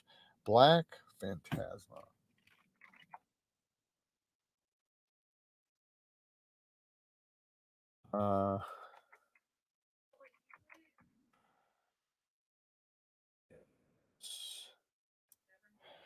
So this is what it's inspired by. I think. Yeah, this is what it's inspired by. So this is a clone, by the way. Just so you guys know, this is a clone. It's not the real deal, but this is what it's a clone of. I'm going to show you what it's a clone of. And you can see the note breakdown, and it's basically the exact same. So it's right there. Caramel, coffee, chocolate, rum. That's what you smell. You definitely get the coffee right off the top. It smells like coffee. This one's a little bit different than the actual Black Phantom because it's not the exact same, but Killian is a niche fragrance. Very, very, very expensive. So this is like This was like $40, I think. But definitely caramel, definitely coffee. You definitely get the chocolate. The rum is definitely in there. The woodiness and the almondness. Now, I will say, as it dies down over maybe 2 hours, it almost starts smelling like it has an oud in it. A woodiness really comes out of it. Now, it still holds on to the coffee scent, so the coffee note stays with it, but some of the other notes kind of die down a little bit, and it gets almost like a woody coffee fragrance. So I'm gonna test it out. It's not a summertime fragrance, or at least it's not advertised as a summertime fragrance. But for anybody looking for a coffee fragrance, maybe you have a girl that you like that loves coffee fragrances or loves the smell of coffee and caramel and stuff like that, you can try this out on her. And these are also really good for just like spraying your car. You can, and that's a good thing to do. If you keep your car nice and clean, keep it also smelling good. You can use these fragrances, give a couple sprays underneath your seat, let it smell really good. When the gals jump in, when you're taking them home from the bar, they get in, it smells really nice. Not that you guys bring girls home from the bar or anything like that. I know you guys are all fucking absolute gentlemen out there. What'd you think of Akaso knives? Akaso's good. K110 and Jade for 170. Am I missing something? Yeah, you're missing something. I'm missing something because I wouldn't pay that. K110 and Jade for 170. Yeah, fuck that. But I bought one that was pretty expensive too, but it was titanium Nest 35 for like 200, but it was made in Taiwan. So you got to give them a little bit of credit. They are made in Taiwan. So that's one thing. They're made in Taiwan. But I like the Akaso knives. I think they're doing a good job, but I wouldn't pay that much for that. Maybe there was a mistake. Because that sounds ridiculous. Malcolm, a sweet lady and a flannel smelling a patchouli is Viagra on the end there. I'm still on auto reply from my ban on Twitter because I said hang them about pedophiles. Apparently that fell under inciting violence. Yeah. And that's a place that you have a lot of freedom of speech. But yeah, when what can you say? I mean, that's as much as we all agree, I think it's just they have to and I'm not trying to defend it. To me, like I said, I'm a free speech absolutist, but to them, they're just not wanting to platform people that are probably involved in starting crap and fueling the fire. I would say if you really want to be able to talk, come with a good argument. That's the best way. Like I said, like on here, I know a lot of people that have platforms that say some outrageous shit, but they do it because they're very intuitive and they speak in a way that they explain what they're talking about, where they're coming from, and it makes it to where it's more debatable rather than just calling names and like pointing fingers. So get yourself a good argument and in a conversational way, and then fire off. Thanks, man. I didn't pay that. That's just what it's. Yeah, that's crazy, man. That doesn't even make sense. That sounds like a $60 knife to me. Maybe the liners are titanium or something. I'm missing something. It's a forbidden scent. Stings the nostrils.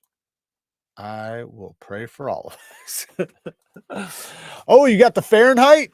I got the Fahrenheit. It smells like gasoline in a good way. I've heard that. I've never tried that one, but I've definitely had it recommended from a lot of the fragrance people I watch. So it sounds like you like it. Does anyone know who Gary Plausch is? He's a guy who killed the man who molested his kids. When asked what it's like to kill a man, he responded, I wouldn't know. I have only ever killed a pedophile. Ooh, that's a good one. Yeah. All right. What do we got here? All right. Let's get to story time. Oh, wait, shit. Swedish Pete. Shout out to Swedish Pete. Thank you for the 10 members. Holy cow, man. We got a lot of members tonight. Thank you. Holy shit. Oh, yeah. Very, very cool. We appreciate all the donations and all the donated members. Man, tell you what, it smells absolutely beautiful in here right now. I would say if you were going to have to choose between one of the two, it's so difficult. This one, I think, is going to be a little bit more mass appealing to some extent for men, but for men that like fragrances, right there. That's probably not a good way to explain it, but there is no freedom of speech, only a suppressant system that is a line in the sand under the ocean. I disagree. I think we do have freedom of speech. I just think that I do think it's under attack. But I do think we still have it. Like, we're able to still communicate. But what people are talking about is being able to communicate on platforms, right? Now, I do think that that should be the same thing, being especially in the US, because that's how we communicate. Now it's kind of like having your phone, right? Not being able to say things on the phone. So it only makes sense. But, you know, when it's typing and you're on air and there's advertisers and everything involved, you know, it does make it a little bit different. You know, you could always say what you want on like an Instagram video chat, right? You can still do that. You can still say what you want face to face. You can still say so, but I do think that it is under attack, and that's something that we just need to defend and protect, and that's what we're supposed to be doing, right? To be honest, and I hate to say this because, you know, and I feel at fault too. So I'm not talking just shit to you guys, but it's our faults, right? It's the men in this country's faults. So if you're going to be mad at anybody, be mad at yourself. Be mad at yourself for raising the next generation. Be mad at yourself for letting things get the way they are. I mean, there's a lot of ways to look at it, or, you know, look at it like I'm, you know, gonna do what I can to make it better now. I would say one thing, the wrong thing to do is to tuck your tail and think it's inevitable and there's nothing you can do about it. That'd be the worst thing to do. I'd say fight to the very end. But let's get to story time. So the story I was going to talk about was before I got my serious warrant. So before, like, I really was getting chased by the cops in a serious way. I was under investigations and stuff, multiple, but a lot of them never, you know, counted to anything because they could never get anything. So they were always pissed at me, right? And there was a reason why inevitably when I finally wound up getting in trouble and stuff, you know, even though like the charges I got, you know, even though they technically would be considered very bad charges, considering the things I was doing, they were nothing, right? Nothing. And I'm very blessed to not be in prison right now. But, you know, considering a lot of the investigations they had and stuff like that on me, you know, there was so much that if I was caught for, it'd be a lot worse. So, but anyway, so I would play these little games sometimes with the police, and not even just with them, like with other things too, like say the water company, right? There was a time, like, and I was not doing well. This was a time when I was really going downhill, didn't have the money. I needed water, but I didn't have the money for the water bill. Water was going to get shut off. Well, I had the keys because we do construction, you know, so I had the keys to turn the water back on. So when they shut my water off, I just went back out there and turned it back on. Right? It's like a 6-foot long thing you stick in the ground and turn. Anyway, so turned it back on, and they kept coming out. But then what they do is they wind up putting a lock on it. So knowing that they're going to try to do that, I know, like, after twice, sometimes after once, they put a lock on it. So what I decided to do, which I could always break and cut off, but what I thought I was doing was tossing a rock down there. When you toss a rock down there, they get pissed because they have to get the rock out, and they can't turn the water off without the rock being out because it gets in the way. You know, they can't really see. It's so deep. It's like a deep hole. And they have to shove like a key down in there, a thin rod with an end piece. They shove it down there and they turn it, right? But there's a rock in there. It's very difficult to get out. So sometimes they have to dig it up. Like, sometimes it becomes a big issue. Well, they were so pissed, you know, that they did call the sheriffs, and the sheriff came to my door. And, you know, and he's like, and he just like was straight up, because he knew I wasn't going to admit anything. Like I said, they had already had me under multiple investigations and stuff. So I've already dealt with them for a while. So when he came to the door, like, he knew he wasn't going to get anything out of me, but all he said was like, "Listen, motherfucker." if you turn that fucking water back on one more time, I will have your ass. And I played dumb, obviously, right? I played dumb, but he was like, he didn't even want to hear it. Like, he didn't even want to hear me play dumb. He's like, I don't even want to hear it. I don't want nothing out of you. Just know that I'm gonna get your fucking ass if you turn this water back on. And I was like, all right, whatever, and after that, like, I didn't fuck with him no more. But that, to that point, it had been like an ongoing thing.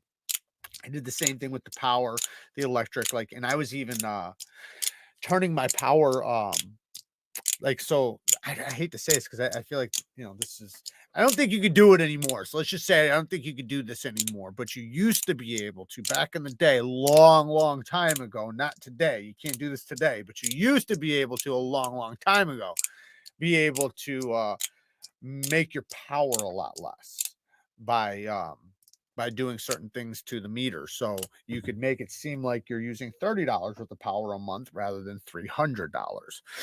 And when you have, 2 houses on a property, a pool, and all kinds of stuff, your power's fucking outrageous. Like, my power, man, it was crazy. What I was paying for power, not including insurance and all this other bullshit. So, in order for my power to not be an insane amount of money, especially with everything I was doing, I was doing this thing to the meter. And so my power would be a certain price, and it was so cheap, so affordable. It was like, how the hell is it this affordable? But they never got me for that. They never did anything. They never caught me, nothing. You just, the day they come and shit like that. And I'm not telling you guys to do anything. Like I said, you can't even do this anymore. So, but it was something I would do constantly. And one time they brought, I had to, I'm trying to think what happened. And this had nothing to do with that, but I had these power, something happened where, like, the power cords from the underneath the ground burnt up or something, and the power shut off. And I had a family member that works at a power company, so I had them send some people out, and they gave me a box that would power my house until they could work on that and pull, because it's their problem, right? It's not my problem, and I didn't do anything wrong here. But the box, like, almost caught fire and almost burnt my house down. And I remember afterwards, because I caught it and I stopped it. My dad was pissed. He's like, "Why didn't you let that fucking thing burn? You should just let it burn." That's what my dad was, though. But no, I was constantly doing little things that would, like even like with plates and stuff. Like, I was, switching plates constantly, and just like doing things that, where the cops were constantly investigating and chasing me for dumb things, but then also had serious things, which made it very difficult, for me, but very easy for them, I guess, to have investigations. But it was a constant cat and mouse thing, I feel like, between me and them. And not that I'm glorifying it or anything, it's just what it was. I'm not proud of it. But some of the things, were kind of funny, you know. Um, the one time when I was running from them and the dogs were after me on foot, uh, I uh, I just started hopping fences. So, the dogs can only catch you if, obviously they can't catch you if they have to jump fences, because they usually, not always, but in most cases, they need the officer there to lift them over the fence. Some of them can jump fences, but a lot of them can't. And in most cases, they're going to wait for the officer to come help them. So when you take off from them, if you're in an area with a lot of fences, you can just start hopping fences and get away from them. And being a dog trainer, I know dogs so well. I wasn't scared of the dogs. Not saying the dogs wouldn't have chewed my ass up, but I honestly, I had zero fear at that time for that type of shit. The only fear I had at that time was getting locked up. So as I was running, and the cops or the dogs and the cops are after me, I'm jumping the fences, and they thought I had jumped in the backyard and, like, stopped, and that they were just going to get me, right? But I wasn't that stupid, and I kept going. So I wound up actually getting away, and they were so pissed because I got away because like one of them had been in like, I don't know, 70 foot chases or something and had never lost somebody. So he was pissed off that I beat him, but then also wanted to meet me to shake my hand because I was the only person who got away from him. And I'm not bragging about that. That's just what happened. But it was crazy that I even got away because they had me surrounded. They had my entire house surrounded. I was pulling up to my house and I was already on the run. But you know, and you're like, why the fuck did you go home if you're on the run? Because it was at the time, it was kind of a petty warrant. And, you know, I still had to go home and I still had obligations and stuff. And, you know, they didn't prioritize me so seriously, but I had ran a couple times and they had already they almost caught me a couple times and I had gotten away. So now they were getting pissed. So now they were basically coming in hot. So they wound up surrounding my property, my house, and were waiting for me. And when I came there, they, you know, came after me. And that's when I ran from them. As I was in a car and I got out of the car to get on foot because I didn't want to run with a car. I was surrounded by cars. Anyway, so that really pissed him off that I was able to get away from him again. Because like 2-3 weeks before that, they raided my house. And when they raided my house, I had a hidden secret little room, so they couldn't find me. And and that fucking really pissed them off because they knew I was in there. Like they fucking knew I was in there. They sent a dog in there and everything, and they lost me. So since they lost me, it really like confused them and pissed them off. I even had my nephew. My nephew's actually locked up right now. He's supposed to call me tomorrow. I'm really going to help him straighten out his life when he gets out. At least I hope I can. I'm praying that I'm able to help him straighten out his life. But he was even there, and he was like, I didn't know where you went. He's like, I thought you were. He's like, I thought for sure they were coming back with you when they went downstairs because he saw me was just run downstairs. That's all he saw. He didn't see what I did. So he thought when they went down there with the dog that they were for sure coming back with me. But they weren't because I had a little secret thing hidden down there for me to hide into where they couldn't find me. And it worked. And so, you know, it was almost like a magic trick to the cops. And they were so pissed that they, you know, like that's why it started, you know, getting worse and worse for why they wanted to catch me.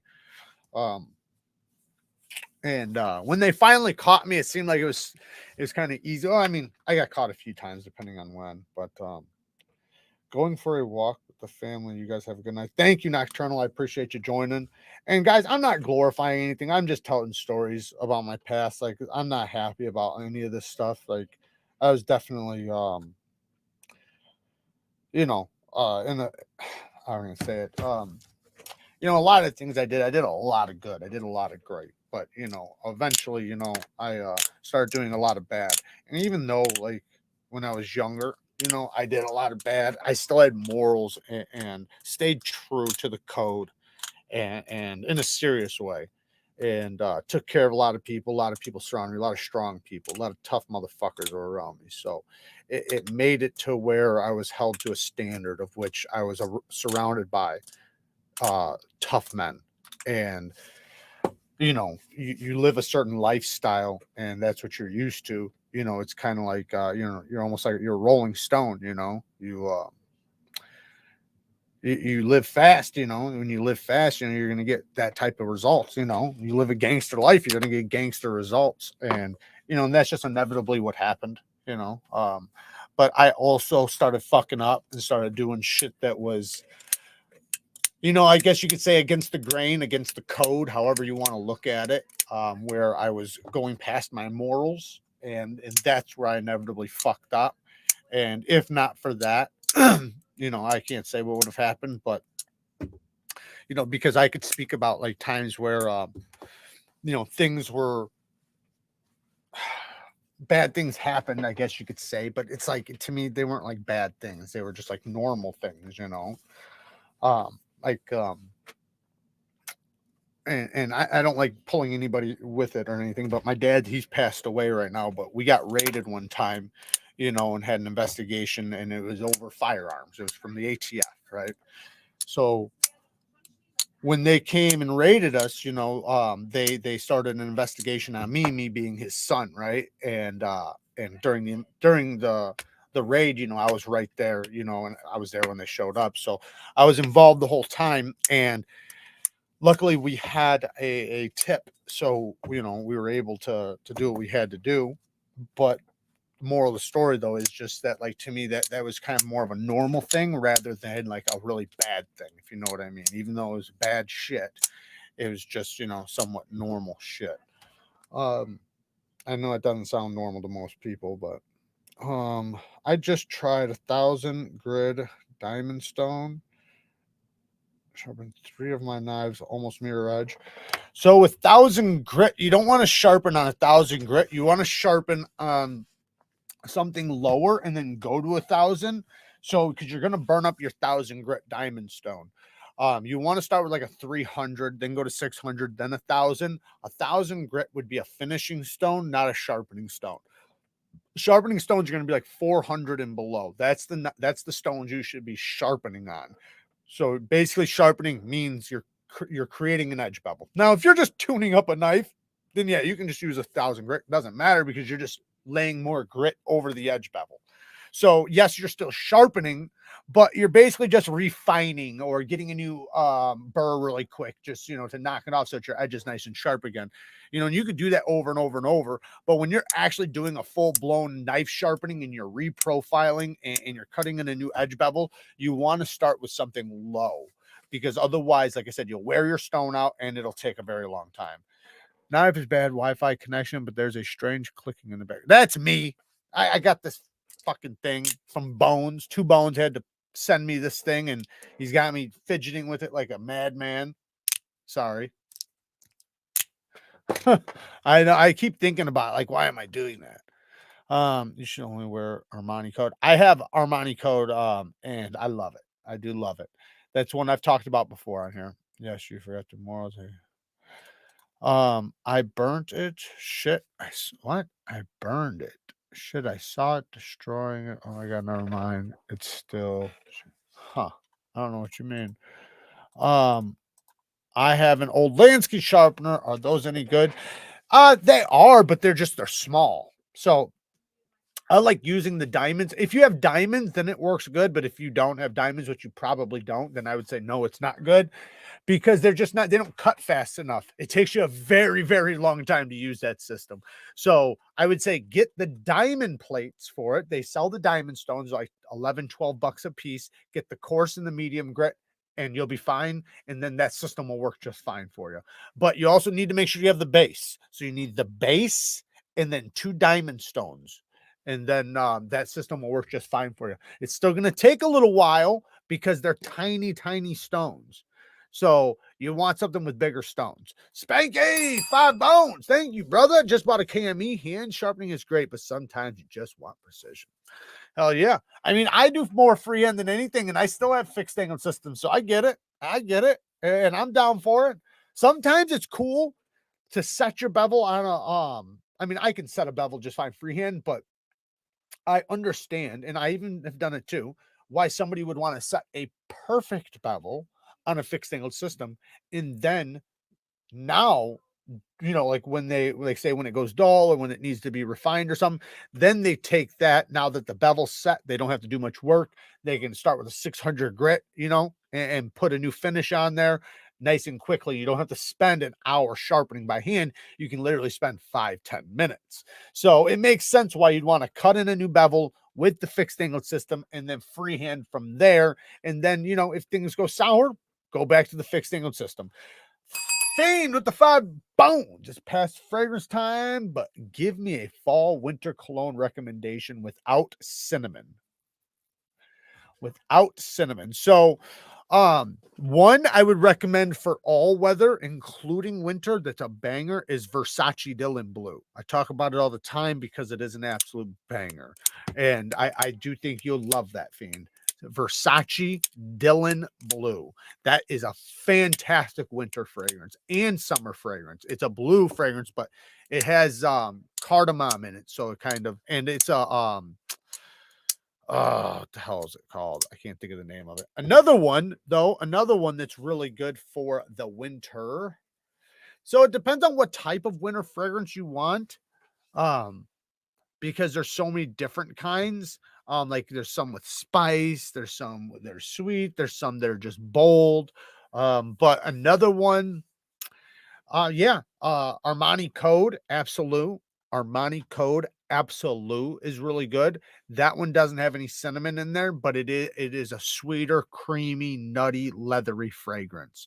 The first time you smell it, it's going to be creamy, but as time goes on, the sweetness just comes out of that bottle. It just gets sweeter and sweeter, and it's very, very potent. But it's a nutty, leathery, sweet fragrance. Another one, like I said, the Versace Dome Blue is the one I'd grab first. After that, you should get it now though. 1 Million Lucky. It's very sweet, very gourmand. I don't think that one has cinnamon in there at all, but it's a very sweet fragrance. But that one's really good. But it's discontinued, so if you don't get it now, you're not going to be able to. But yeah, just do the Versace Dome Blue. Do that, and then do a Sauvage. Do a Sauvage. You'll like a Sauvage. Good night, Mom. I love you. Thank you for jumping in. Do a Sauvage. Sauvage Parfum. That's a good one. Sauvage Parfum. That's another good one. You'd like that. And there's no cinnamon in that. It's a blue masculine fragrance that's good in the summer or winter. I am generally in and out of sleep at the moment. Good rest. Well, get the fuck to bed then, Chris. Why are you here? Get your ass to sleep. I'm just joking. I appreciate you being here, man. But yeah, get some sleep. Noir is a clone of Leighton. Both are very good. I need to get some Leighton. I had Leighton for like 10 minutes because I bought a sample. And I wasn't sold on it, but I realized afterwards that you can't take, because the sample bottle was too small, I needed to throw a sprayer in it. So now I take the little sample bottles and I put a sprayer in it. So like if I have this little sample bottle, I'll take the cap off of another sample bottle that has a sprayer like this one, and I'll stick it in there and then spray it. And then it works. Then it gets you a different flavor. This is Playboy, and it's really, really good, but it smells just like exactly. When I sprayed it, I was like, damn, I like that a lot. And then I realized the reason why I love it so much is because it's literally identical to Mercedes Move. Mercedes Move. That is a beautiful summer fragrance. Neeves Knives. I know I was busting your balls and doing the same thing, so I don't know if it's you or me. And doing the same thing? What do you mean? I know I was busting your balls and doing the same thing, so I don't know what we're talking about. I hear you're busting my balls, but I'm not sure about what. Yeah, the Work Sharp Field Sharpener is great for a travel sharpener. Somebody's asking about a travel sharpener. Yeah, go into my store. So anytime you guys have any questions about sharpeners, I recommend stones. I have it all broken down in my store.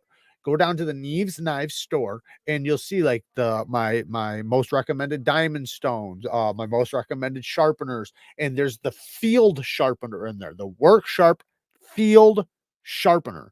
That is exactly what you want. That is the best sharpener for in the field and on the go. Did you? Holy shit. Johnny Cash.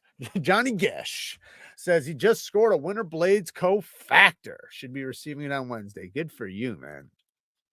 Lucky. You got lucky.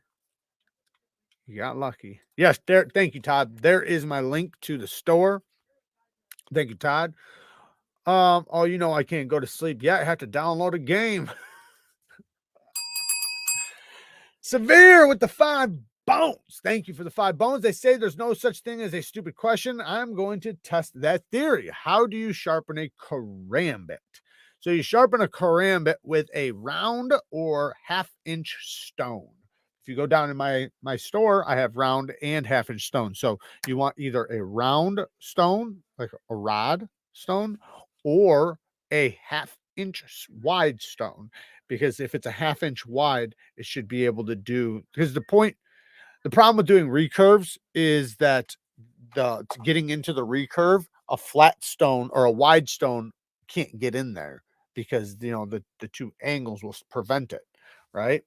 So if I had one sitting right here, I'd show you. So you want a thin stone, a skinny stone, basically. That's how you do it. My wife and I keep running into people who claim they get migraines from fragrances, so we don't wear as often. Yeah, they're fucking crazy. There are some people, there are a few people that do get migraines from that. I personally, I'm not willing to not smell good over somebody else. I mean, if it was like my wife or something, maybe, you know, but like personally, like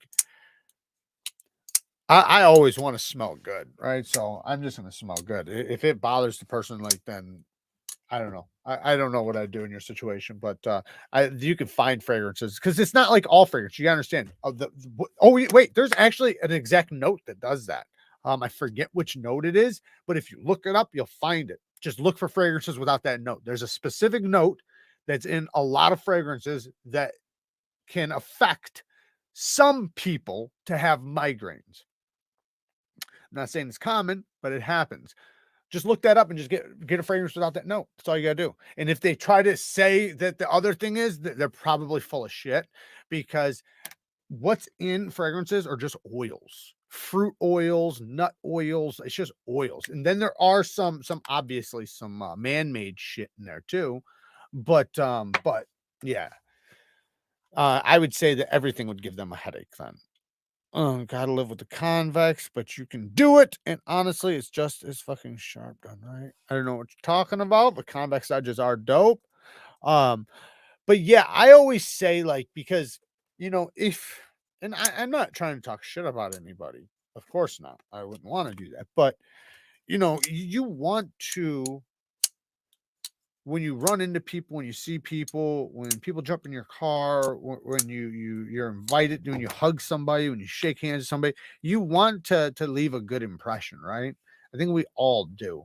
And I think sometimes, you know, for the people that refuse to wear fragrances, for the people that refuse to wear fragrance, you better have the best gift of gab.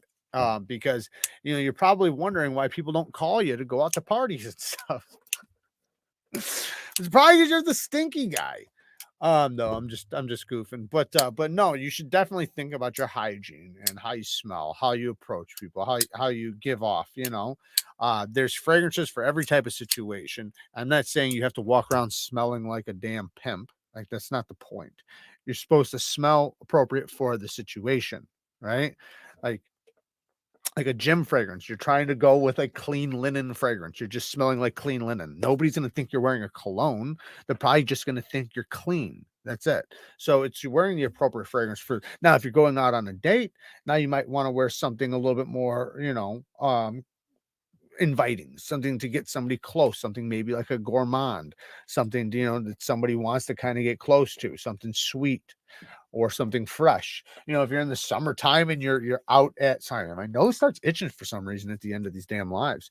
I don't know if my talking does it. But if you're like in the summertime, summer heat, and you're going to be out with friends and you know around a lot of people, it'd be something like this. This would be a great one because it's fresh. It's not going to be something that just stands out as like what the fuck is that? Who's wearing that? It's not going to be that. It's just people are going to smell it and they're gonna be like, that actually smells good, you know. And they'll probably look around and if they notice it's you. They could or might you know compliment you on it, but they're not going to say anything negative about it. It's not that type, and it's not like even if you put on a lot, like it's not going to be so powerful that people are getting choked out. It's not that type of fragrance. It's the type of fragrance that, like I said, people will most likely be smelling and looking for. You know, don't smell like that Uber driver. Exactly. Don't smell like my Uber drivers. At least a couple. I actually talked to one. So I got into this Uber. This was just the other day, and there was a lady. She smelled good. She smelled really good. Jumped in. She smelled beautiful. And me and her started talking about fragrances. And then I talked about that Uber, that person. She was like, yeah, I get some people jumping in my car that are like that. And I was like, yeah, I bet you do. And she's like, and I can't stand that. She's like, I always want to smell good. She's like, it drives me nuts when people jump in my car and I can smell them over the scent of my car. And you know, I think about that too, because I get in Uber's cars sometimes and I smell their cars like almost like sticking to me. And now it's like, fuck, man. So, you know, you want to stay nice and fresh. You want to stay fresh, clean. And you know, think about it. Like I always say, you know, if you met 3 people or 2 people, right? And everything was the same, but one smelt good and one smelt bad, you're going to be more likely to pick the one that smelled good over the one that was bad, right? Whether it's a date, whether it's work, whether you know it's a job, whether it's anything.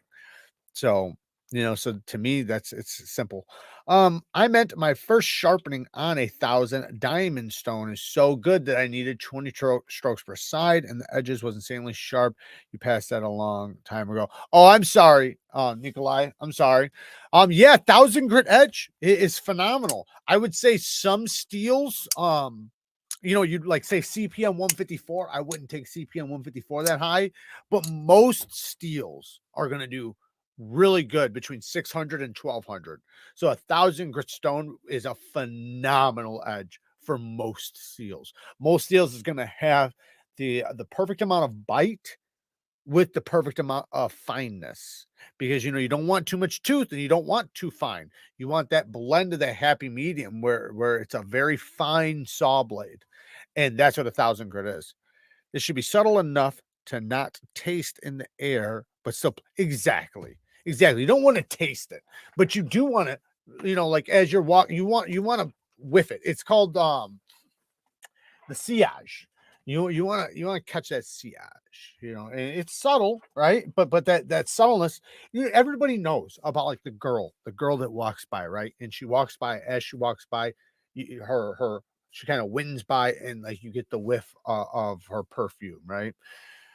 It never smells bad, right? You never smell that and think fucking stinky bitch. You never do that, right?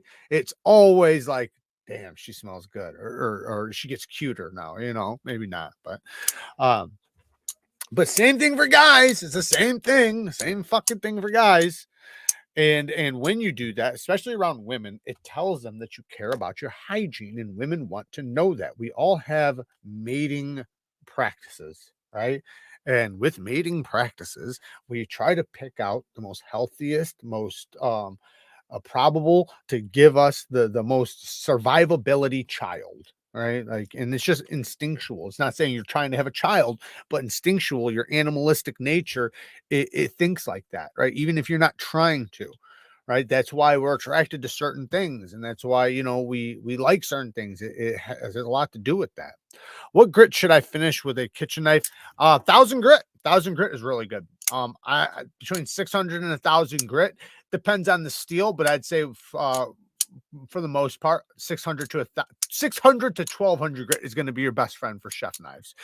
Depending on the chef knife, the angle is going to be the most important part.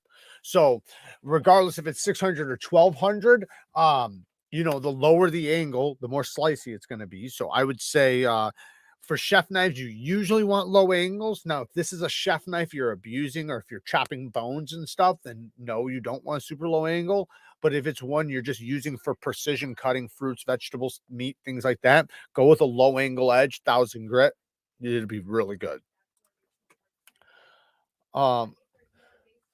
I hate when I am trying to enjoy dinner next to a table with people wearing too much perfume. I don't think I ever have had that issue. I've definitely been in like an elevator or something, but usually like in a restaurant, you smell the food and everything. I usually don't smell people's perfumes unless I'm like sitting with them. But I don't know. I don't get bothered by it. And I think to me, and like I mean, no offense to anybody, but I think you might be the problem if you have a problem with something that smells good. Do you know what I mean? Like you have to wonder about yourself, right? Why does that smell abnormal to you? Are you the stinky guy? Is that why? Like, think about that. I want you to really think about that. I know that I'm not trying to be a dick, and I'm not saying to you either. I'm not saying this to you. I'm saying to people in general. If you're so used to a certain scent, then when something really good comes, it's going to blast you. It's going to smell different. All right. You're going to be like, what the fuck is that? And it might not be enjoyable to you at first because you've been enjoying the smell of shit. But you know what I mean? But if you're used to smelling nice and clean and fresh, it's kind of like not being a smoker and jumping into a smoker's car, right? Smoked my whole life. I couldn't fucking smell it for the life of me. Now that I don't smoke cigarettes and I vape, I can, every time when I jump in my friends' cars, my cousins' cars, or anything like that, all I smell is fucking smoke. I bring my clothes home. I got to strip them off and literally hide them and like make sure I get them in the wash before they stink up the rest of my closet, because they will. Absolutely. But it's because I'm not used to it anymore. But when I was, I couldn't smell it. Couldn't smell it at all. Like, didn't even notice it. I just was a pile of smoke. So you got to think about that to some extent. Like, what are you used to? And what should you start getting used to, right? What could you change in order to promote yourself being, attracted to healthier scents, healthier fragrances, healthier, just everything, I know some super smellers too. They hate cilantro. Should make a fragrance that smells of bacon and gravy to attract the big bone. Don't be surprised. There probably is some of that. I guarantee there's like some pancakes and syrup ones. My buddy used to stop at gas stations and douse himself in gasoline to cover the smell of strippers. Hey, one time, this is hilarious. One time I was out cheating on my ex, and I told her I was working. Told her I was working. And the work I did, like, I was all over the place, right? So, like, it wouldn't be abnormal for me to be working at 12:30 at night, right? Doing all kinds of shit. I had to take care of deals and business and shit like that. Working in the shop and stuff like that too. Working on everything, because the shit that I did was just everything. There was nothing was off the table. Like, everything was work. Might be doing a deal over here, working on a jack stand over here, going and fucking somebody up over here. But anyways, I said I was working, and I'm fresh, white t-shirt, fresh and clean. Like there's no way I've been like working, like, especially in the shop, because I said I was working in the shop. And if you're working in the shop, you're not fresh. You know what I mean? Out of nowhere, she calls and she says, I'm here. And that's it. Like, she just was like, hey, I'm here. And I'm like, fuck. My uncle's standing next to me, right? My uncle's an absolute G. Shout out to my uncle. I dive on the ground. He watches me barrel roll on the ground, just like rolling all over the ground as fast as I can, scrubbing myself on the ground. And he's like, he doesn't even know, because he doesn't know the phone call I just had. I literally was like, click, and then just jumped on the ground. And I'm rolling around on the ground, and he's like looking at, what the fuck is he doing? Then I jump up, and he sees my girl open the door, and she walks in, and now I'm covered. Shit. And he just looks at her, looks at me, and he realizes, he puts it together. 1 + 1 = 2. Like, he knew what I was just doing prior. So my goodness, was that hilarious. And she walked in, and then she thought I was just sitting there working, and nothing wound up happening. But in reality, I was out getting her done. To a lower, wait, stick to a lower grit than 600 will give you a ton of bite and stay sharp, but those types of knives will take a fine edge, but won't hold it. From personal experience, I'm not sure what steel, but yeah, I wouldn't go up to too fine of a grit unless if you're at a super low angle and it's a certain type of steel. Depends on the steel when you want to take it to a polish or anything like that. 600 to 1200 grit is going to give you the most amount of bite for the longest amount of time. There are some great steels that hold a really good mirror polished edge, especially at low angles. Swedish Pete with the 70 crackers. Thank you, man. I appreciate the 70 crackers. I'm buying a Spidey Chef for roughly 350 bones. Mind you, this is in Sweden, so that's actually the cheapest price on the market, yay or nay. I mean, I don't know what $350 is to you. If it's my money, $350, that's pretty pricey. what are they normally? 270 or something. It's in Sweden, so I guess I kind of understand. I mean, it's a great knife. It's a fantastic knife, but I might say you might want to try quiet carry. Try a quiet carry. Like they have the quiet carry Waypoint, the quiet carry. Now, I'm not saying don't get the chef. Go ahead and get the chef, but if you really like the chef and you're looking for like a stainless type of knife, a knife that's good for that, check out some stuff from quiet carry too. But yeah, I love the chef. I think the chef is great, but $350, man. I don't know if I could swing that one. To be honest, it's tough. Now I understand you're in Sweden, so if that's that's the only way to get it and you really want it, go ahead and get it. It's a great knife. I think you'll be pretty happy. But it's definitely not, man, because it's made in Taiwan. It's not made in the USA. So not saying made in Taiwan is that much more affordable, but it is a little bit more affordable than made in the USA. And that's why I was saying the quiet carry knives, they're around $330, and they're a little bit more refined than the chef. So while they might be a little bit more money by a couple dollars, they're refined a lot more. And they do a good job with their heat treat. What grit would you recommend for MagnaCut? It depends on the HRC. I'd say if it's below 62 or 62 and below, I would say go 600 to 1200 grit. If it's in 62 plus range, you can do you can go up to a mirror polish. If it's 63, 64, you can put whatever edge you want on it. You can go medium grit, you can go fine grit, you can go super polished, you can do whatever you want. Just make sure your angle, the higher the grit you go, make sure your angle is the appropriate angle. You want a lower angle to some extent. You don't want to put a polish on a high obtuse angle. You want to put a polish on a little bit of a lower angle. Now, as far as medium grit goes, whatever angle I don't know what knife we're talking about, but yeah, MagnaCut, it depends on the HRC, because we have companies doing 58 to 60, and then we have some doing 60, 61, and then we have the good ones doing 63, 64, which is what you want. If it's 63 to 64, then you can do whatever you want. Like right now, I got one right over here with a fucking screamer. Look at that edge. That's a screaming edge. You might not be able to see it, but it's a mirror polish. Come on. And it is so dangerously, freakishly sharp. That's something you don't want to slip. You don't want to slip and hit something with that. It'll go right to the bone. Agreed with the smoke smell. Don't know how I worked security in bars, had a loud smoking coming home with burns on my clothes and stinking like smoke. And you smoked at the time. Yep. But that goes for everything, though. It's kind of like, you ever walked into somebody's house and it smells like cat piss, but they can't smell it. They don't know it smells like cat piss. To them, it just smells like home. But to you, you're like, oh shit, it smells like a fucking litter box in here. It's because they've gotten used to it. It's called going nose blind. And it's a normal thing. Everybody goes nose blind to what you're used to. It's kind of like, even like with painting, right? You ever painted a room? When you first start painting, you can smell the paint everywhere.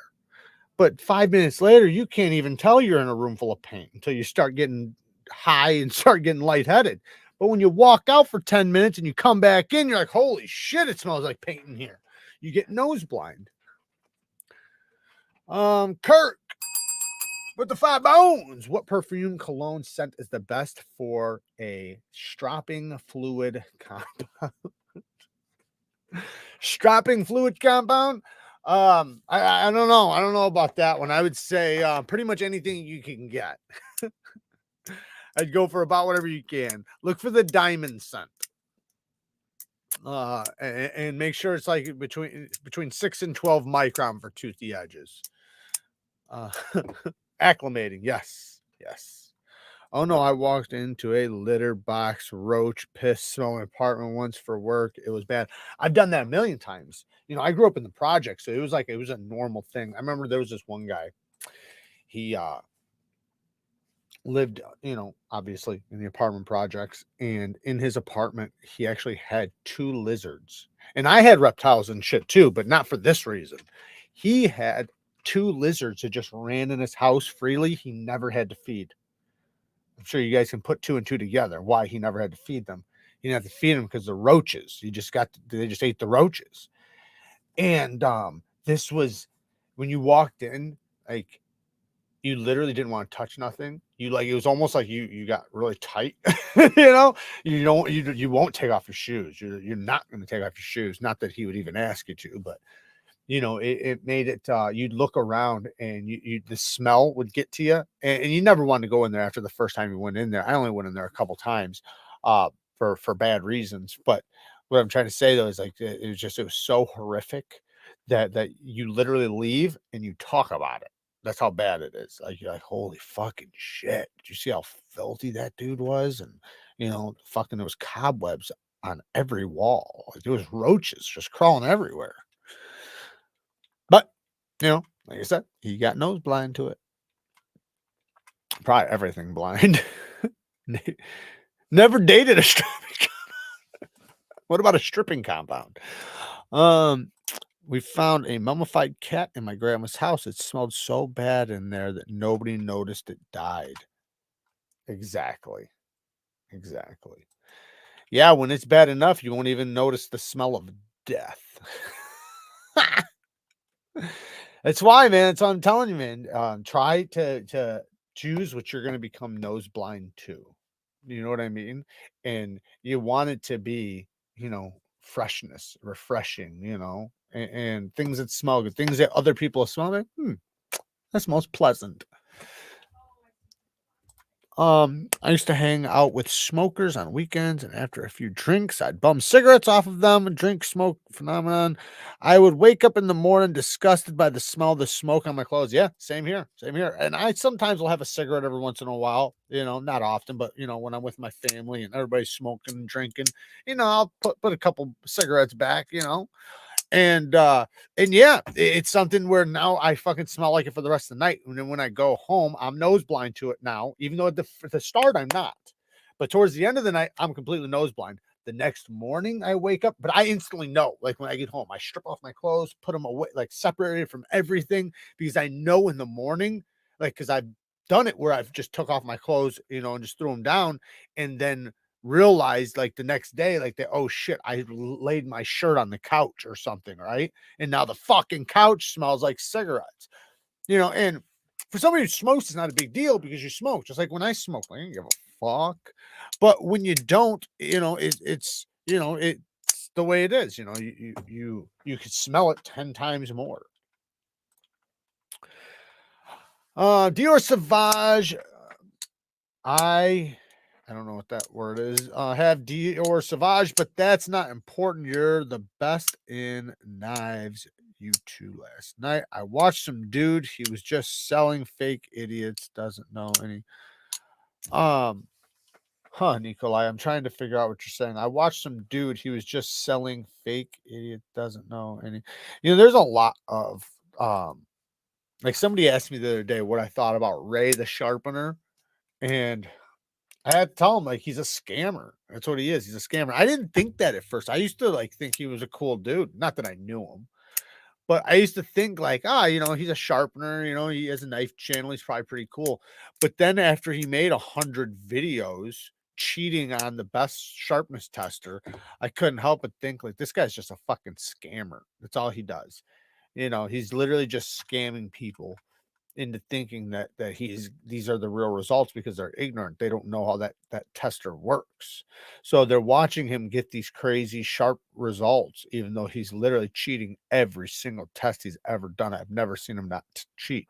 So it made me lose all respect for him, like all respect. I can't respect somebody who's literally trying to, who's even if you know, like if you were joking around in one video, that's one thing. But if you do it over and over and over and over and over and over and over, you're manipulating the people. What the fuck? I pissed all over my box of G.I. Joes when I was like 5. No idea why, and lied about it for years. My parents couldn't figure it out.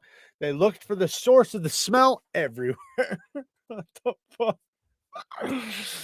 What is that smell in your room? And why does your G.I. Joe smell like that?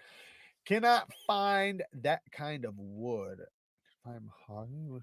So maybe it's not okay to joke about that shit. Sorry if that's the case. What are you talking about? Are you guys having a secret conversation without me? Swedish pie. I'm trying to look for your last comment so I can kind of figure out. Oh, it seems like the problem is custom for some reason. If I buy anything from, say, the US, my shit gets stuck in customs and I have to pay an additional. Yeah, that sucks. You definitely got to deal what you got to deal with. Swedish pie, you know, when you're in another country, you know, it's gonna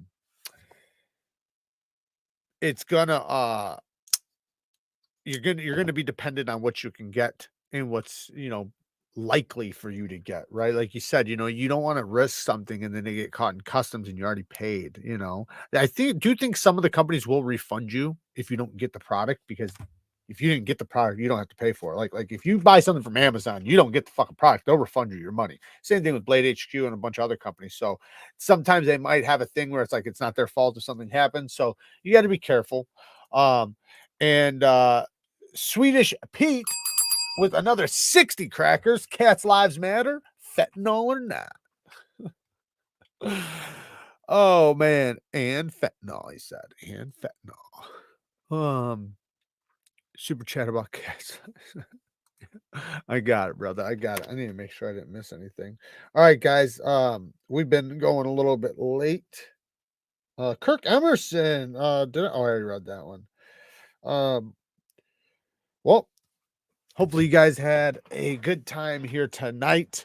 I am doing that video. I know people have been requesting me to talk about how I became a felon, and I've had hundreds and hundreds of comments. I'm going to do the video. I'm in the process of doing it. I want to make sure it's a good video. You know, it's not an easy video to do. It's kind of difficult to do, but I want to make sure it's at least done well. And, you know, obviously got to be careful with the things I say and everything. So, you know, I want to make sure it's like I said, done well. And I don't want to, anyways, doesn't matter. But I am making it just so you guys know. So anybody who's been asking me about when that video is coming or, you know, about it, it's coming very, very soon. I'm in the process of making it. So watch out for it. Tomorrow, training a dog. My best friend's dog is coming by, and I'm going to do a little dog training. We've been doing it every Saturday, but now, you know, tomorrow we're doing it for Sunday because he had to work today. So it's pretty cool. I love dog training, so it's always a good time. Um, and I might at the same time go and take some clips and some filming of, you know, some areas and things, you know, to help with the video and help make the video a little bit more visually appealing. I'd like to do that. But anyways, you know, I obviously can't add people in it unless if they're like just actors. So I'd have to take that off of stock footage. You guys probably have no idea what I'm talking about. I love you guys. Thank you guys for watching. Thank you guys for all the support. Thank you guys for all the donations, man. You guys donated a lot tonight. Holy shit, we got one right at the end. H. Christian, thank you, man. I appreciate the 10 bones. I know you've done some videos on specific steels like S35VN, but if you consider doing dedicated videos for specific steels and sharpening issues with them, I actually have one. I talk about that all the time. When I talk about certain steels, I talk about sharpening them and what I think about them. But if you want to see a video of me talking about, maybe, you know, let me just grab it really quick. Give me 1 second. Uh,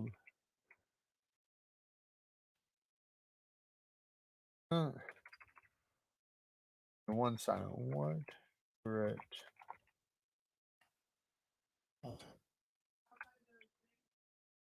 Give me 1 second. I'm going to find it for you so that you don't have to search for it. What grit for what? I forget what I named it, so I'm just guessing right now. What steel needs knives? Because I have 2 of them, and I want to make sure you get the right one. Okay, so here's the right one.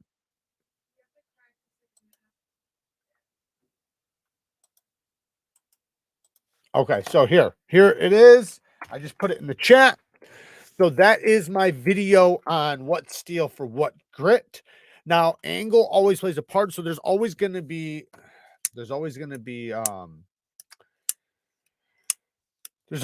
other factors, right? There's going to be the geometry, the heat treat, the hardness, what are you using it for? What are you, what are you cutting? There's going to be a lot of factors at play. So, you have to consider that, right? And with all steel, sorry, with all edges, the lower the angle, the sharper, the higher the angle, the tougher.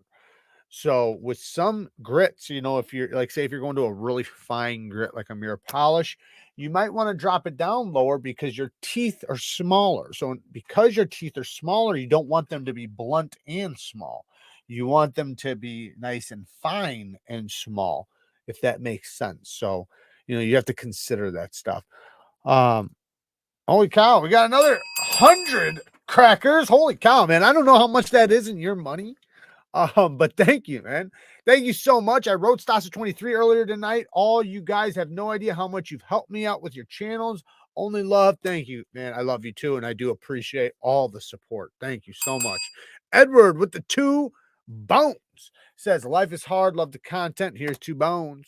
Thank you for the 2 bones. I appreciate it, man. Appreciate it very, very much. Shout out to everybody, who donated tonight. I do greatly, greatly appreciate it. And appreciate you guys hanging out with me and shooting the shit. And I am, like, I keep saying that I'm going to write down a bunch of topics I'm really, really going to go through and start treating this like an actual show. But I feel like the only way I can pull that off in the best type of way is if I only do 1 live a week, which I love doing these lives.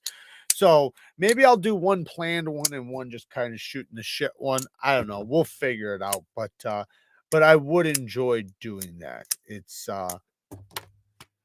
tough though, because it takes a lot more planning and stuff. What are you saying? $10, Jared? I don't see it. Did I miss something? Sorry if I did. I don't see anything. Sorry if I missed it. Oh, it's $10. Is that what you're saying? Oh, cool. Hell yeah. Thank you, man. Thank you so much. So, love you guys. Work hard. Stay tough. Society's relying on you. Until next time. Peace.